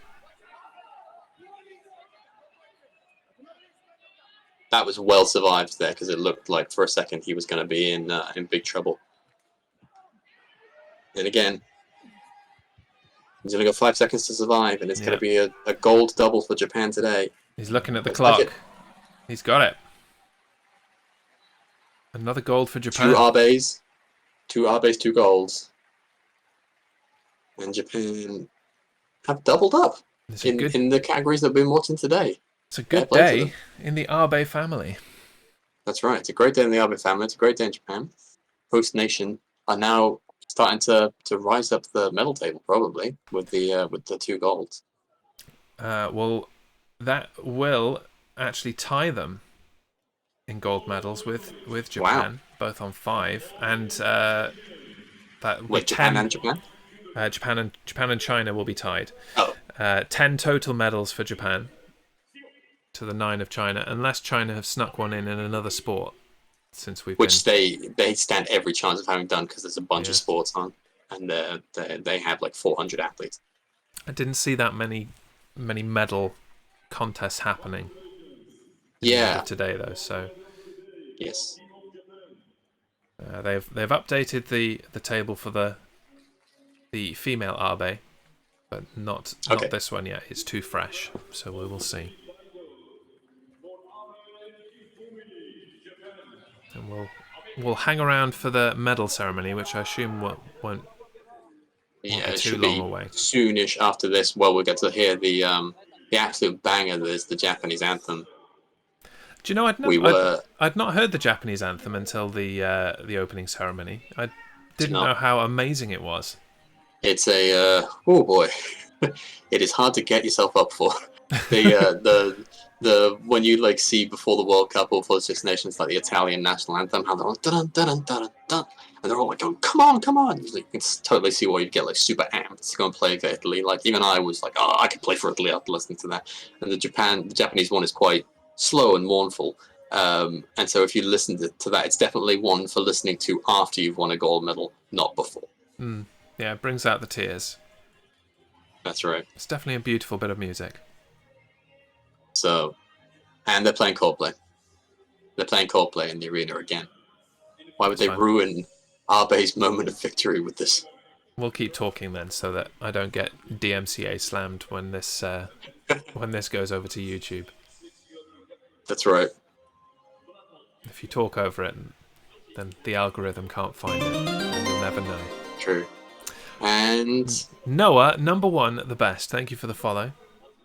Hey, what are we doing right now? We have just finished watching the men's 66 kilo judo bronze and gold matches, and we're now waiting for the ceremonies for not only that and the medal ceremonies, but also the women's 56 kilo that we watched previously. Yes. Thank you very much for the follow. Welcome in. I'm looking forward to these medal ceremonies, if only so we can all rave to the anthem. We're just seeing the record there of the final results with Anne and Ma both getting medals, but also Daniel Cargnan for Brazil. That's a really good win for him to get that bronze medal. considering he came in unseeded and like 15th in the world or something to get a bronze medal. Fair play to him. I'm sure there's no other reason for this other than what I'm about to say, but there seems to be a direct correlation between us watching these people and them getting medals. I can't think of any other possible reason, but 100% of the people that we have watched have got medals today. That's right. And it's either that we've been watching them or a lifetime of training, but I think it's obviously one or the other. There's no other reason. I'm leaning towards the former myself. Sure. It's especially got nothing to do with the fact that we didn't watch any of the preliminary rounds or the early part of the tournament. That's true. That happened at 4 a.m. and therefore we couldn't watch. But if we had watched, they would have won a gold medal in that. I have a feeling that Noah number one, the best, might be Dutch. I have the suspicion. I had the suspicion all along. Yes. That at some point we would get a Vince McMahon style. It was me, Austin. It was me, Austin. It was me all along. It's me, Dash. Shocked Pikachu. So that we're laying down a carpet of some description on the judo mat, so to not damage the judo mat for future judoing. Yes. And we'll bring out the podium for the medal ceremony. So when they do judo next time. And when do we have some judo next?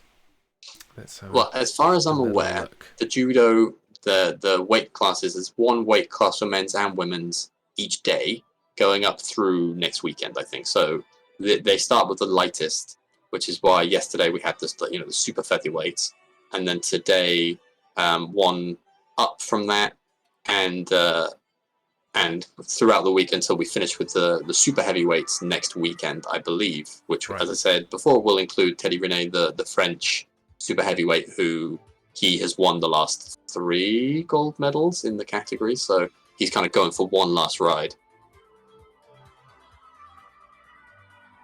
Cool. We're just seeing some highlights here of some of the best Ippon from today. The Abe, the lady Abe winning that gold medal with that choke was probably the highlight. That was pretty impressive. It was very good. Yeah. Who's Dash? Dash joined us, has been here the whole time, to be fair.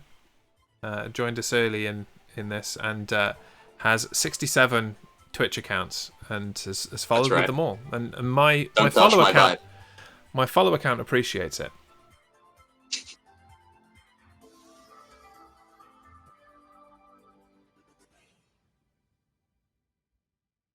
Yeah, we have even in this brief period that we've been watching this morning, we've seen some very good judo. We have. I'm glad to have done this. As people who don't know anything about judo, we've seen some good judo. We assume is good judo. We've enjoyed it. Absolutely, yeah. And I can't remember when it is. I think it might be next. Is it next weekend? Next Sunday, possibly? I can't remember. When you're joining me for some karate. Oh yes, I think that might be in 2 weeks. Ah yes, that's it. That might be the last. If I just bring on my thing here, yeah. So it'll be the 7th, potentially Saturday the 7th. That sounds right. Yes. I would suggest some karate. I think because, as I say, karate, they've never done it before at the Olympics. It was brought in to this Olympics for the first time, similar to things like sport climbing and skateboarding. So it'll be interesting to see. I have no idea what it looks like. I have no idea if it's, for example, Taekwondo, I think, is very naturally an Olympic sport because it's crazy and it's high scoring. I wonder if karate will be a similar sport to that. Yeah, and I'll make a point of trying to catch some before we go live with it. It's kind of a fun joy of not having any idea what's going on. It doesn't make for good viewing for the people who are tuning in, being like, "Do you know anything about this?" I think part of the entertainment is trying to work out what's happening and what the rules are as we go.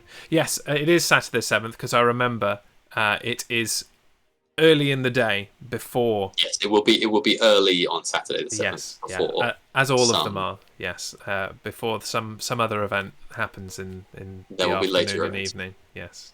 Yes. It will be karate in the morning, and I believe it's called speed drinking. At some point later. I mean, if I get my way, there will be karate in the morning and karate in the evening. as well, just with more libation in between. That's right. it'll be like karate, but like not the Olympics, in the streets of Kent. Like rhythmic karate. Rhythmic karate.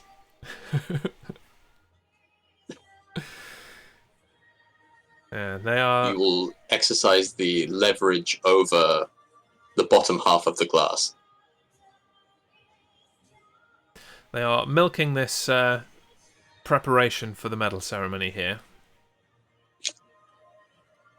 The thing is, as well, it loses some of the gravitas. Unfortunately, it's one of the things with without people in attendance. It's never gonna have quite the same atmosphere. No. I thought that like members of their team have done a pretty good job of like waving flags around. I was watching the archery yesterday where South Korea won, and like the South Korean archery team up in the stands like made some noise and waved some flags around and stuff. And so it was kind of nice to have that. But it's just obviously you're gonna lose the atmosphere, and they built all these new stadiums and stuff. It's just difficult. Yeah. The baseball was fairly loud and energetic when I watched it yesterday. The teams do a good job of shouting and getting involved. But it does make me wonder, with all of the empty space that they've got in these stadiums, could they not have pre-built a podium somewhere, taken out some seats and put the podium there so that they were just put it there, ready to go? Get on with this. Like there's archery on the other channel. Come on, man. That's right. The thing is, I'd say yesterday, as soon as they went, okay, time for the medal ceremony, so I'm like, great, see you in 25 minutes. I'm going to go and watch somebody get their head kicked into a basketball hoop, which is what was happening in the taekwondo on the other side. And so that's kind of a natural thing with the Olympics to kind of ping back and forth. They are allowing you to do that. But when you're just kind of watching one sport, you're like, oh, I've got to see Arbe's get their medals, then there is a bunch of fanning around that doesn't seem totally necessary. It's like the FA Cup. No, and if we hadn't said we were going to do it, I probably would have called it a day by now. But I'm resolute. Right. You know, we've got some double Arbe. If we turn off, they'll come out immediately. Absolutely. The medals. Yeah. And so we need to see the Arbes take their rightful place as kings and queens of judo. Let's have a look to see if they've updated the medal table. They have, but somehow Japan have lost some of their medals. I don't quite understand. They had some bronze medals earlier, and now they're not there. They have 6 total. Heist. They were on 8 total previously, and now they're on 6 total. Maybe there's a chance that like somebody like, wait, which site are you on? Is that on the Olympic site? I'm on the Olympic site. Yeah. So maybe it was just like a typo or something. Could have been, or something overturned. Very strange. But with their 2 extra gold medals from this, Japan's still second. Yes. In the same way as well, we noticed we watched in this one the first medal for Team GB. I think it was the first medal for Team GB with the bronze for Chelsea Giles as well, which now puts us like 23rd probably in the table. I can't even find us. There we are. We are joint 30th with our 1 bronze. Yes, absolutely. Yeah, that's it. But we did see it, and she played a blinder as well. She was really good. It's nice to be able to say that you've seen 100% of the British medals so far. That's right. I feel very patriotic that I've seen all of them live. I'm going to get out my St. George cross and add some extra pluses to it and become a member of the Georgian nation instead. That's right. Join the Georgian state. And then you get at least a silver. Still no sign of any people coming towards these podiums here. There's no proof that these medals are ever going to be handed out. Did they buy the medals? Have they been delivered? Are we waiting for FedEx? Is that what's happening? Saying that they've made the medals from recycled mobile phones, which is great until you realise that they do it before the ceremony. They pick up people's mobile phones from the assembled athletes, melt them down, and then make them after the event is finished, but before the podium. That's the problem. That's Without a what it feels crowd like. there to pilfer the mobile phones from, then they were It really takes much struggling longer. for material. That's right. Good morning, They were like, Reese. "Oh, this is really good. It's like super sustainable." But what they didn't say was, "We don't have the mobile phones yet, so we need you to supply yours so we can melt them down." Not cool, Tokyo 2020.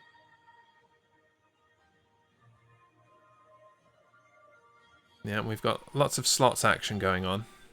People trying to work their way back up to the leaderboard. And I didn't notice that Mr. Harmstone had worked his way back to the top. You never do. First place. You never see it coming. 8,960 for Harmstone. Duff second. Oh, wait! Reese hit the jackpot and now takes his place. Oh, 10,303 for Reese. oh, just in Harmstone time in second. And here we go. for the women's 52 victory ceremony.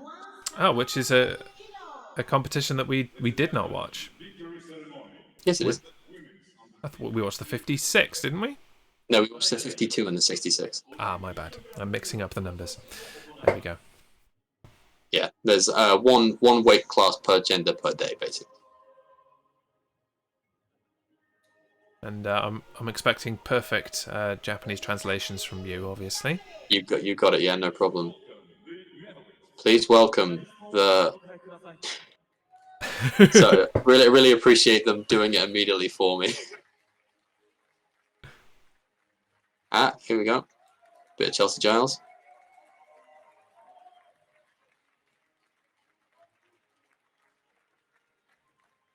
I do love a good Olympic jacket as well. Oh, it's great, right? I like It really makes you want to I really fancy get that one for yourself. that Japanese one, the orange. That looks good. I could rock that for sure. So you're going to say like, oh, that Chelsea Giles British jacket is really cool. Instead, you're just like, man, the Japanese one looks great. Can I get like a passport? Do I need a passport to wear one, or can I just support Japan? Yeah, don't get me confused. I am not a massive patriot where it comes to sports or in any field for that matter. Right. Well, I am a massive patriot, but only referring to the NFL. Yeah, and the less said about that, the better, as far as I'm concerned. Absolutely.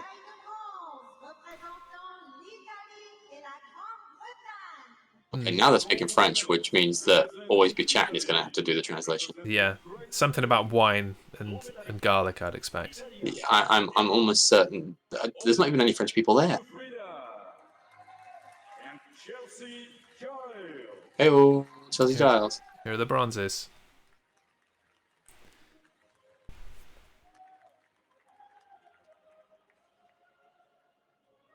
Forgotten the Italian lady's name. Let me just scroll back down to it. Gifrida? Correct. Odette Gifrida. Oh. Receives her bronze. As does the British Chelsea Giles. Chelsea spelt with an IE, interestingly. Indeed. As opposed to Chelsea like the football club. Which is the traditional name of That's right. Every girl in this country. Either that or, Queen's Park Rangers. That's another popular name for girls. Total Network Solutions. Doncaster Rovers Jones. Oh, wait. I was like, there's not even anybody French there, but the silver medalist. Only the person winning the silver medal. Yeah, literally. We won't count that, yes. Amandine Bouchard. Apart from the silver medalist, there's not even any French people there. I must say, these medals don't look like mobile phones. I'm not sure their signal is going to be particularly good. My medal's not picking up. Is there something wrong with the SIM card, or? It needs to be paired with a double COVID vaccination. Otherwise, that's right. You get no signal whatsoever. Here you go, the Olympic champion. These jackets are very snazzy, aren't they? A6 have done a good job there of the yes. Japanese jacket. a little bit Dutch, really, in flavour. Yeah. But slightly more red tone to it than the garish orange that we traditionally see from the Dutch. Typically the Japanese teams have either a deep dark blue or a deeper maroon or white or something like that. So I was surprised to see the orange, but it's good. And a well-earned gold medal for Abeuta, who we saw win that gold medal match in impressive fashion. As we said, the reverse lateral choke. Did very well. Here comes the anthem. Get ready for a rave.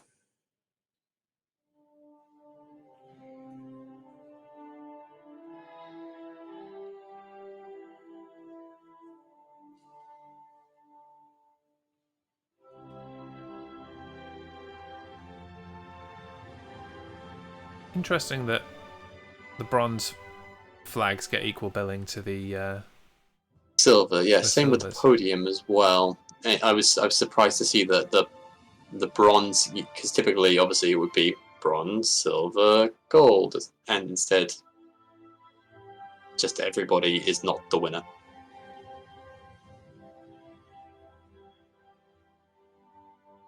TMW Matt rocks in here in this solemn moment to play some basketball. As you do.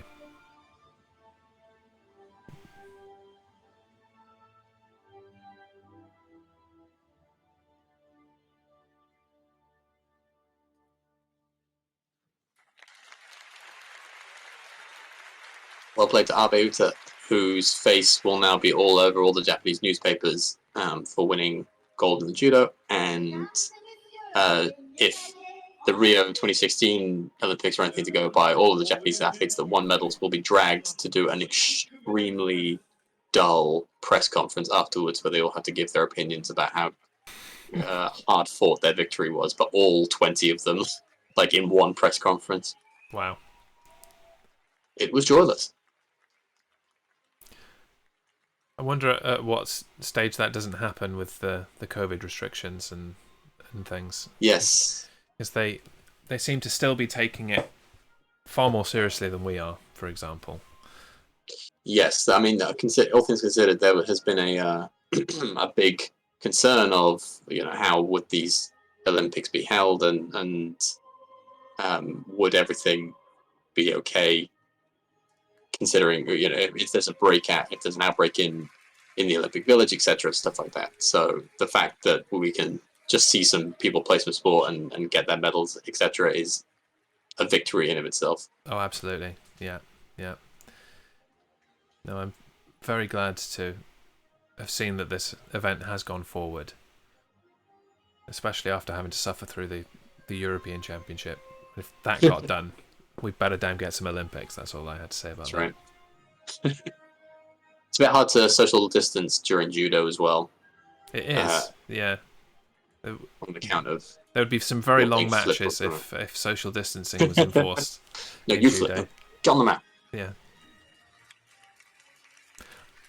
I did see at the beginning of the pandemic that some wrestling companies were doing social distanced wrestling, and really? So they were standing on opposite sides of the ring and virtually locking up and moving into arm bars and such, and flipping their opponents. I'm sure the same kind of principle could be applied to judo if they worked hard enough. That's right.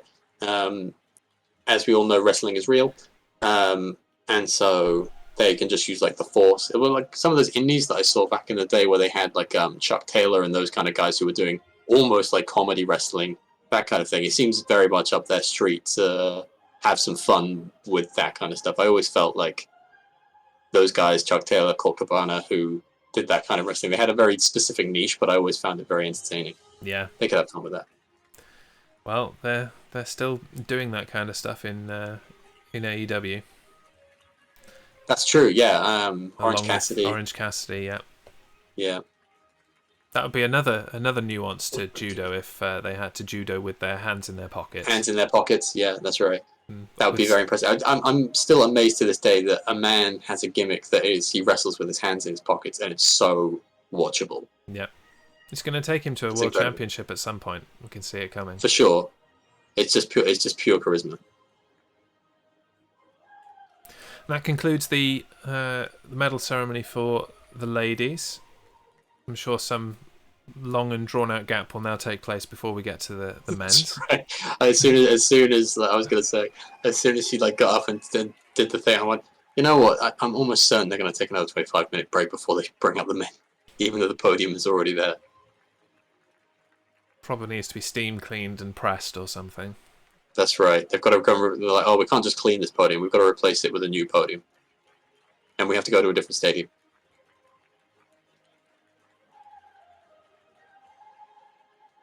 I'm not sure what the music is now, but it I was just thinking that. I was like, what is this weird opera haunting that they're playing?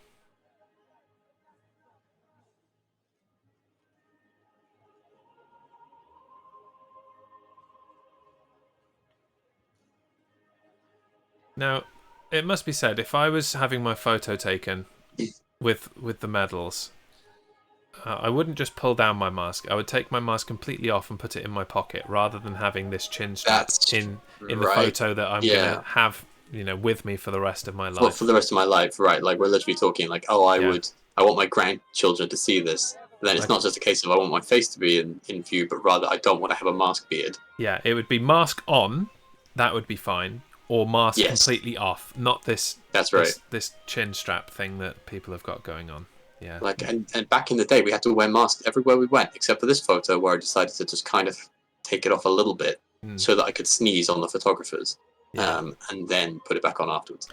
In a statement to how the rest of the population wear their masks, I put it around my chin and it didn't cover my nose or mouth in any way, shape, or form. That's how. That's right. I was being ironic. That's how the cool kids wear it. Cheesy Boy 712, welcome in. Welcome. How late am I? Pretty late. Pretty late. We're just I like coming into the medal steady ceremonies. Respect. The steady respect and just gentle, like, hi, welcome in. We know you're Dash. But on the off chance you're not Dash, like, welcome. Just on the off chance that it's like that John Cena prank call where like it's one person finally calls who's like actually a regular person. You're like, oh my god, I'm so sorry. Like, do you support the Marines? Yes. Oh my god, I'm so sorry that I yelled at you. I do support the Marines. Great. A U.S. Marine needs your support. John Cena. And then you can go again. I feel like the guy's literally saying no. Who is Dash? Who is this Dash? Who is this Dash? I don't know who you're talking about, but he sounds very handsome. No, on the chance, Cheesy Boy, that you are not our friend Dash. Dash has been following with 73.5 different Twitch accounts today.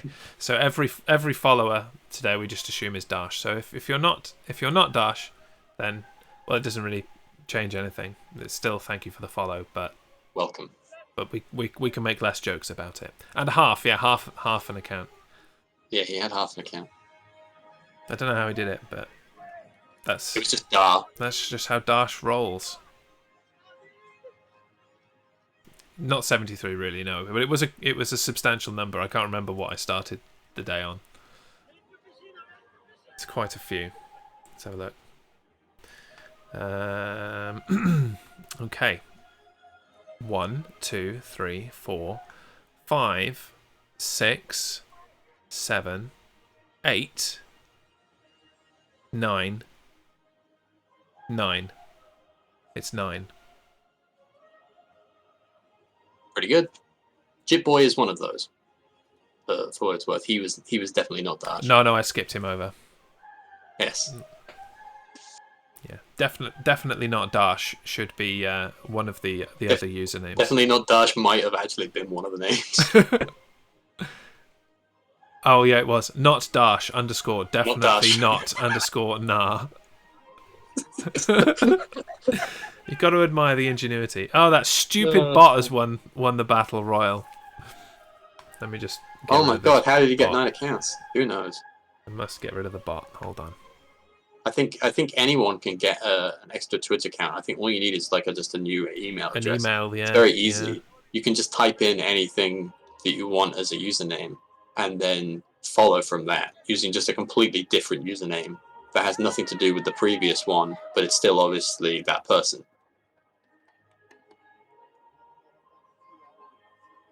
There you go. The bot is now gone. There you go. 2020 will not win the next Battle Royale. Will no longer win a Battle Royale. So I can go and get 15 accounts and it's okay. I don't know, man. I'm not Twitch. I don't make the rules. I assume they frown on it. Yes, I suspect at some point the Twitch police will come to your house and chuck all your tablets in the sea.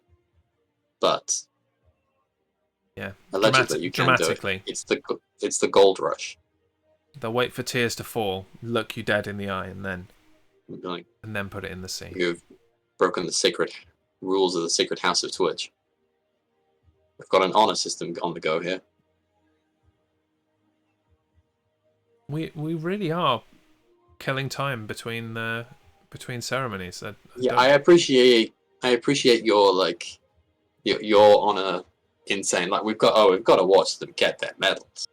They've worked so hard. They've worked for 5 years, and they've waited so long for this. We've really got to watch them and get their medals. But I will say this is the only time it happens. You should not watch the medal ceremonies for the rest of your Olympic streams. Yeah. What is share your hap? Good question. It's not something for this stream here today. That is for Don't Get Me Started, which is mine and Always Be Chatting's Friday night talk show. A hap is a good thing. So when we are in This Is Happening, the segment of the show, we share our haps and our naps, our good things and our bad things that have happened to us that week. And right on cue, Tamsin's there with the hap emoji and the nap emoji. It's a big part of Don't Get Me Started. And if you'd like to see an episode of Don't Get Me Started, you can catch a full archive of all of them on my YouTube channel, where you should also subscribe because I like numbers there as well. That's right. You can learn all about bins and seagulls. Bins, seagulls, more recently positivity and love. And, that's right. Yeah, and the various places where you might be able to find some porn. That's right. There is the occasional discussion about where you can best find porn. Which hedges to go and find porn under. Oh, beans. Yeah. Hey!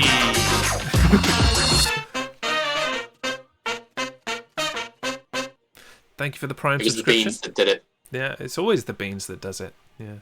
I'm not able to click on the link. It's youtube.com/the Jez Show if you just want to type it into your browser.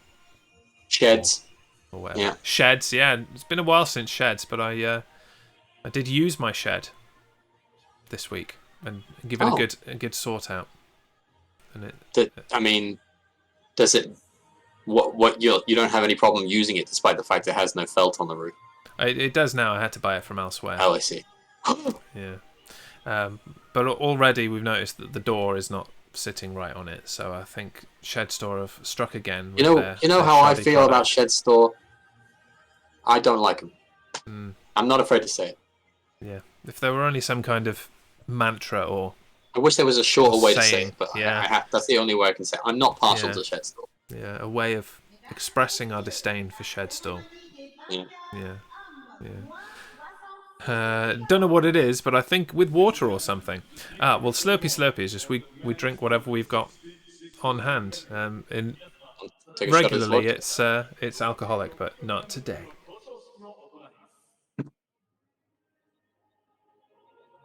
If only there was a song. That's right. What we need is some sort of heavy metal song. Yeah, that closes out the show every week.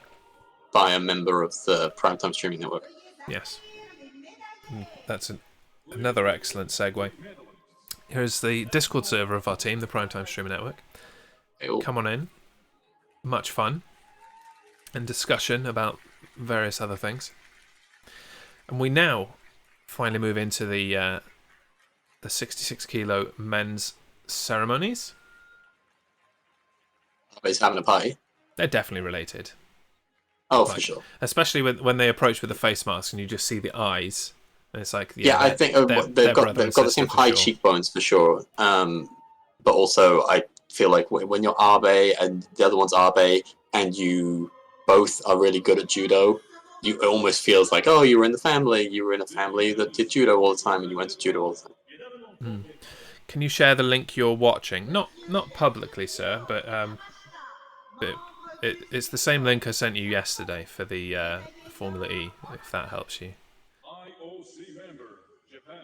Yeah, we were noticing that there wasn't really a lot of on the BBC.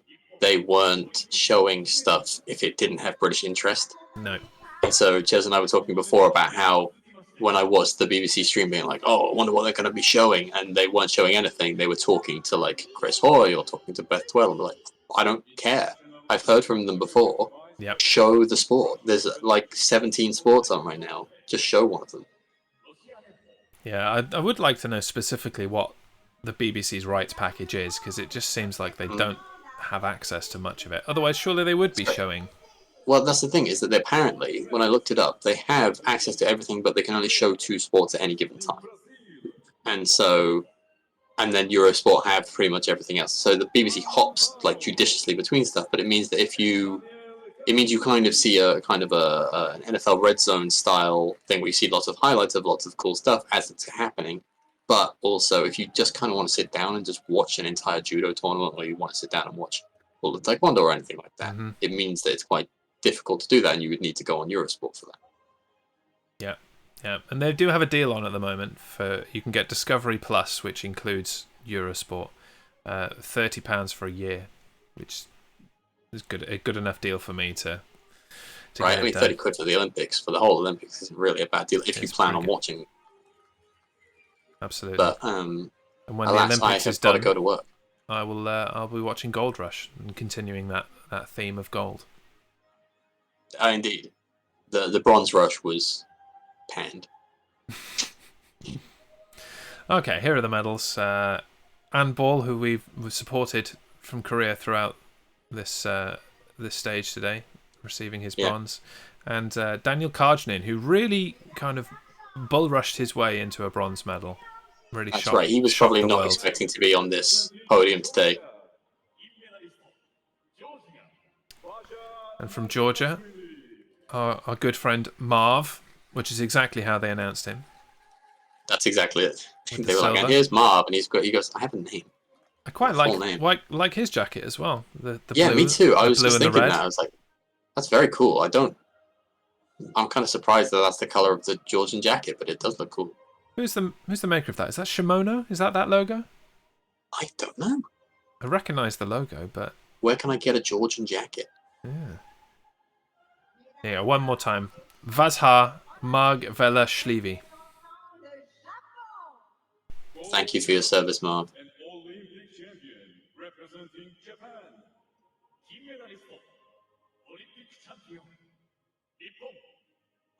Interesting enough, apparently, Olympic champion in Japanese is just Olympic champion. I was thinking that, yeah, not a direct translation.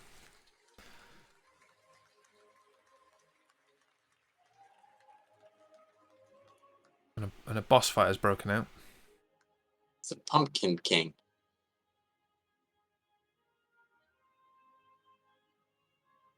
Oh wow, it's like a full-on thing. Oh yeah, it's like an RPG. Turn-taking thing. Abe Hifumi, the gold medalist in the men's 66 kilo judo category.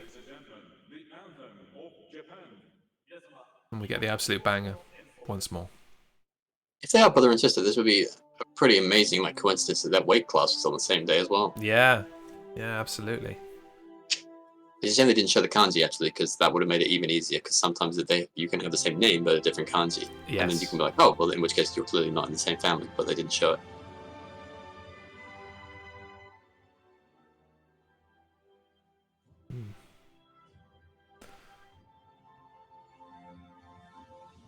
Yeah, it's definitely more triumphant than uplifting, isn't it? The Japanese yes, that's anthem. right. It has kind of a... It depends on the context as well, I suppose. I used to listen to it before like events before sports day and stuff like this. And I was like, it was hard to get like for sports day when you listen to it in this context. But when you're on a podium, it has kind of a regal air to it, doesn't it? But it's not. You're right. It's not triumphant necessarily.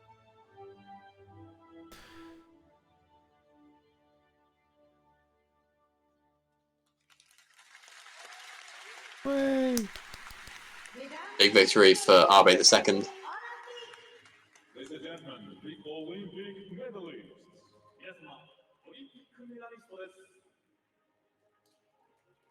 Okay.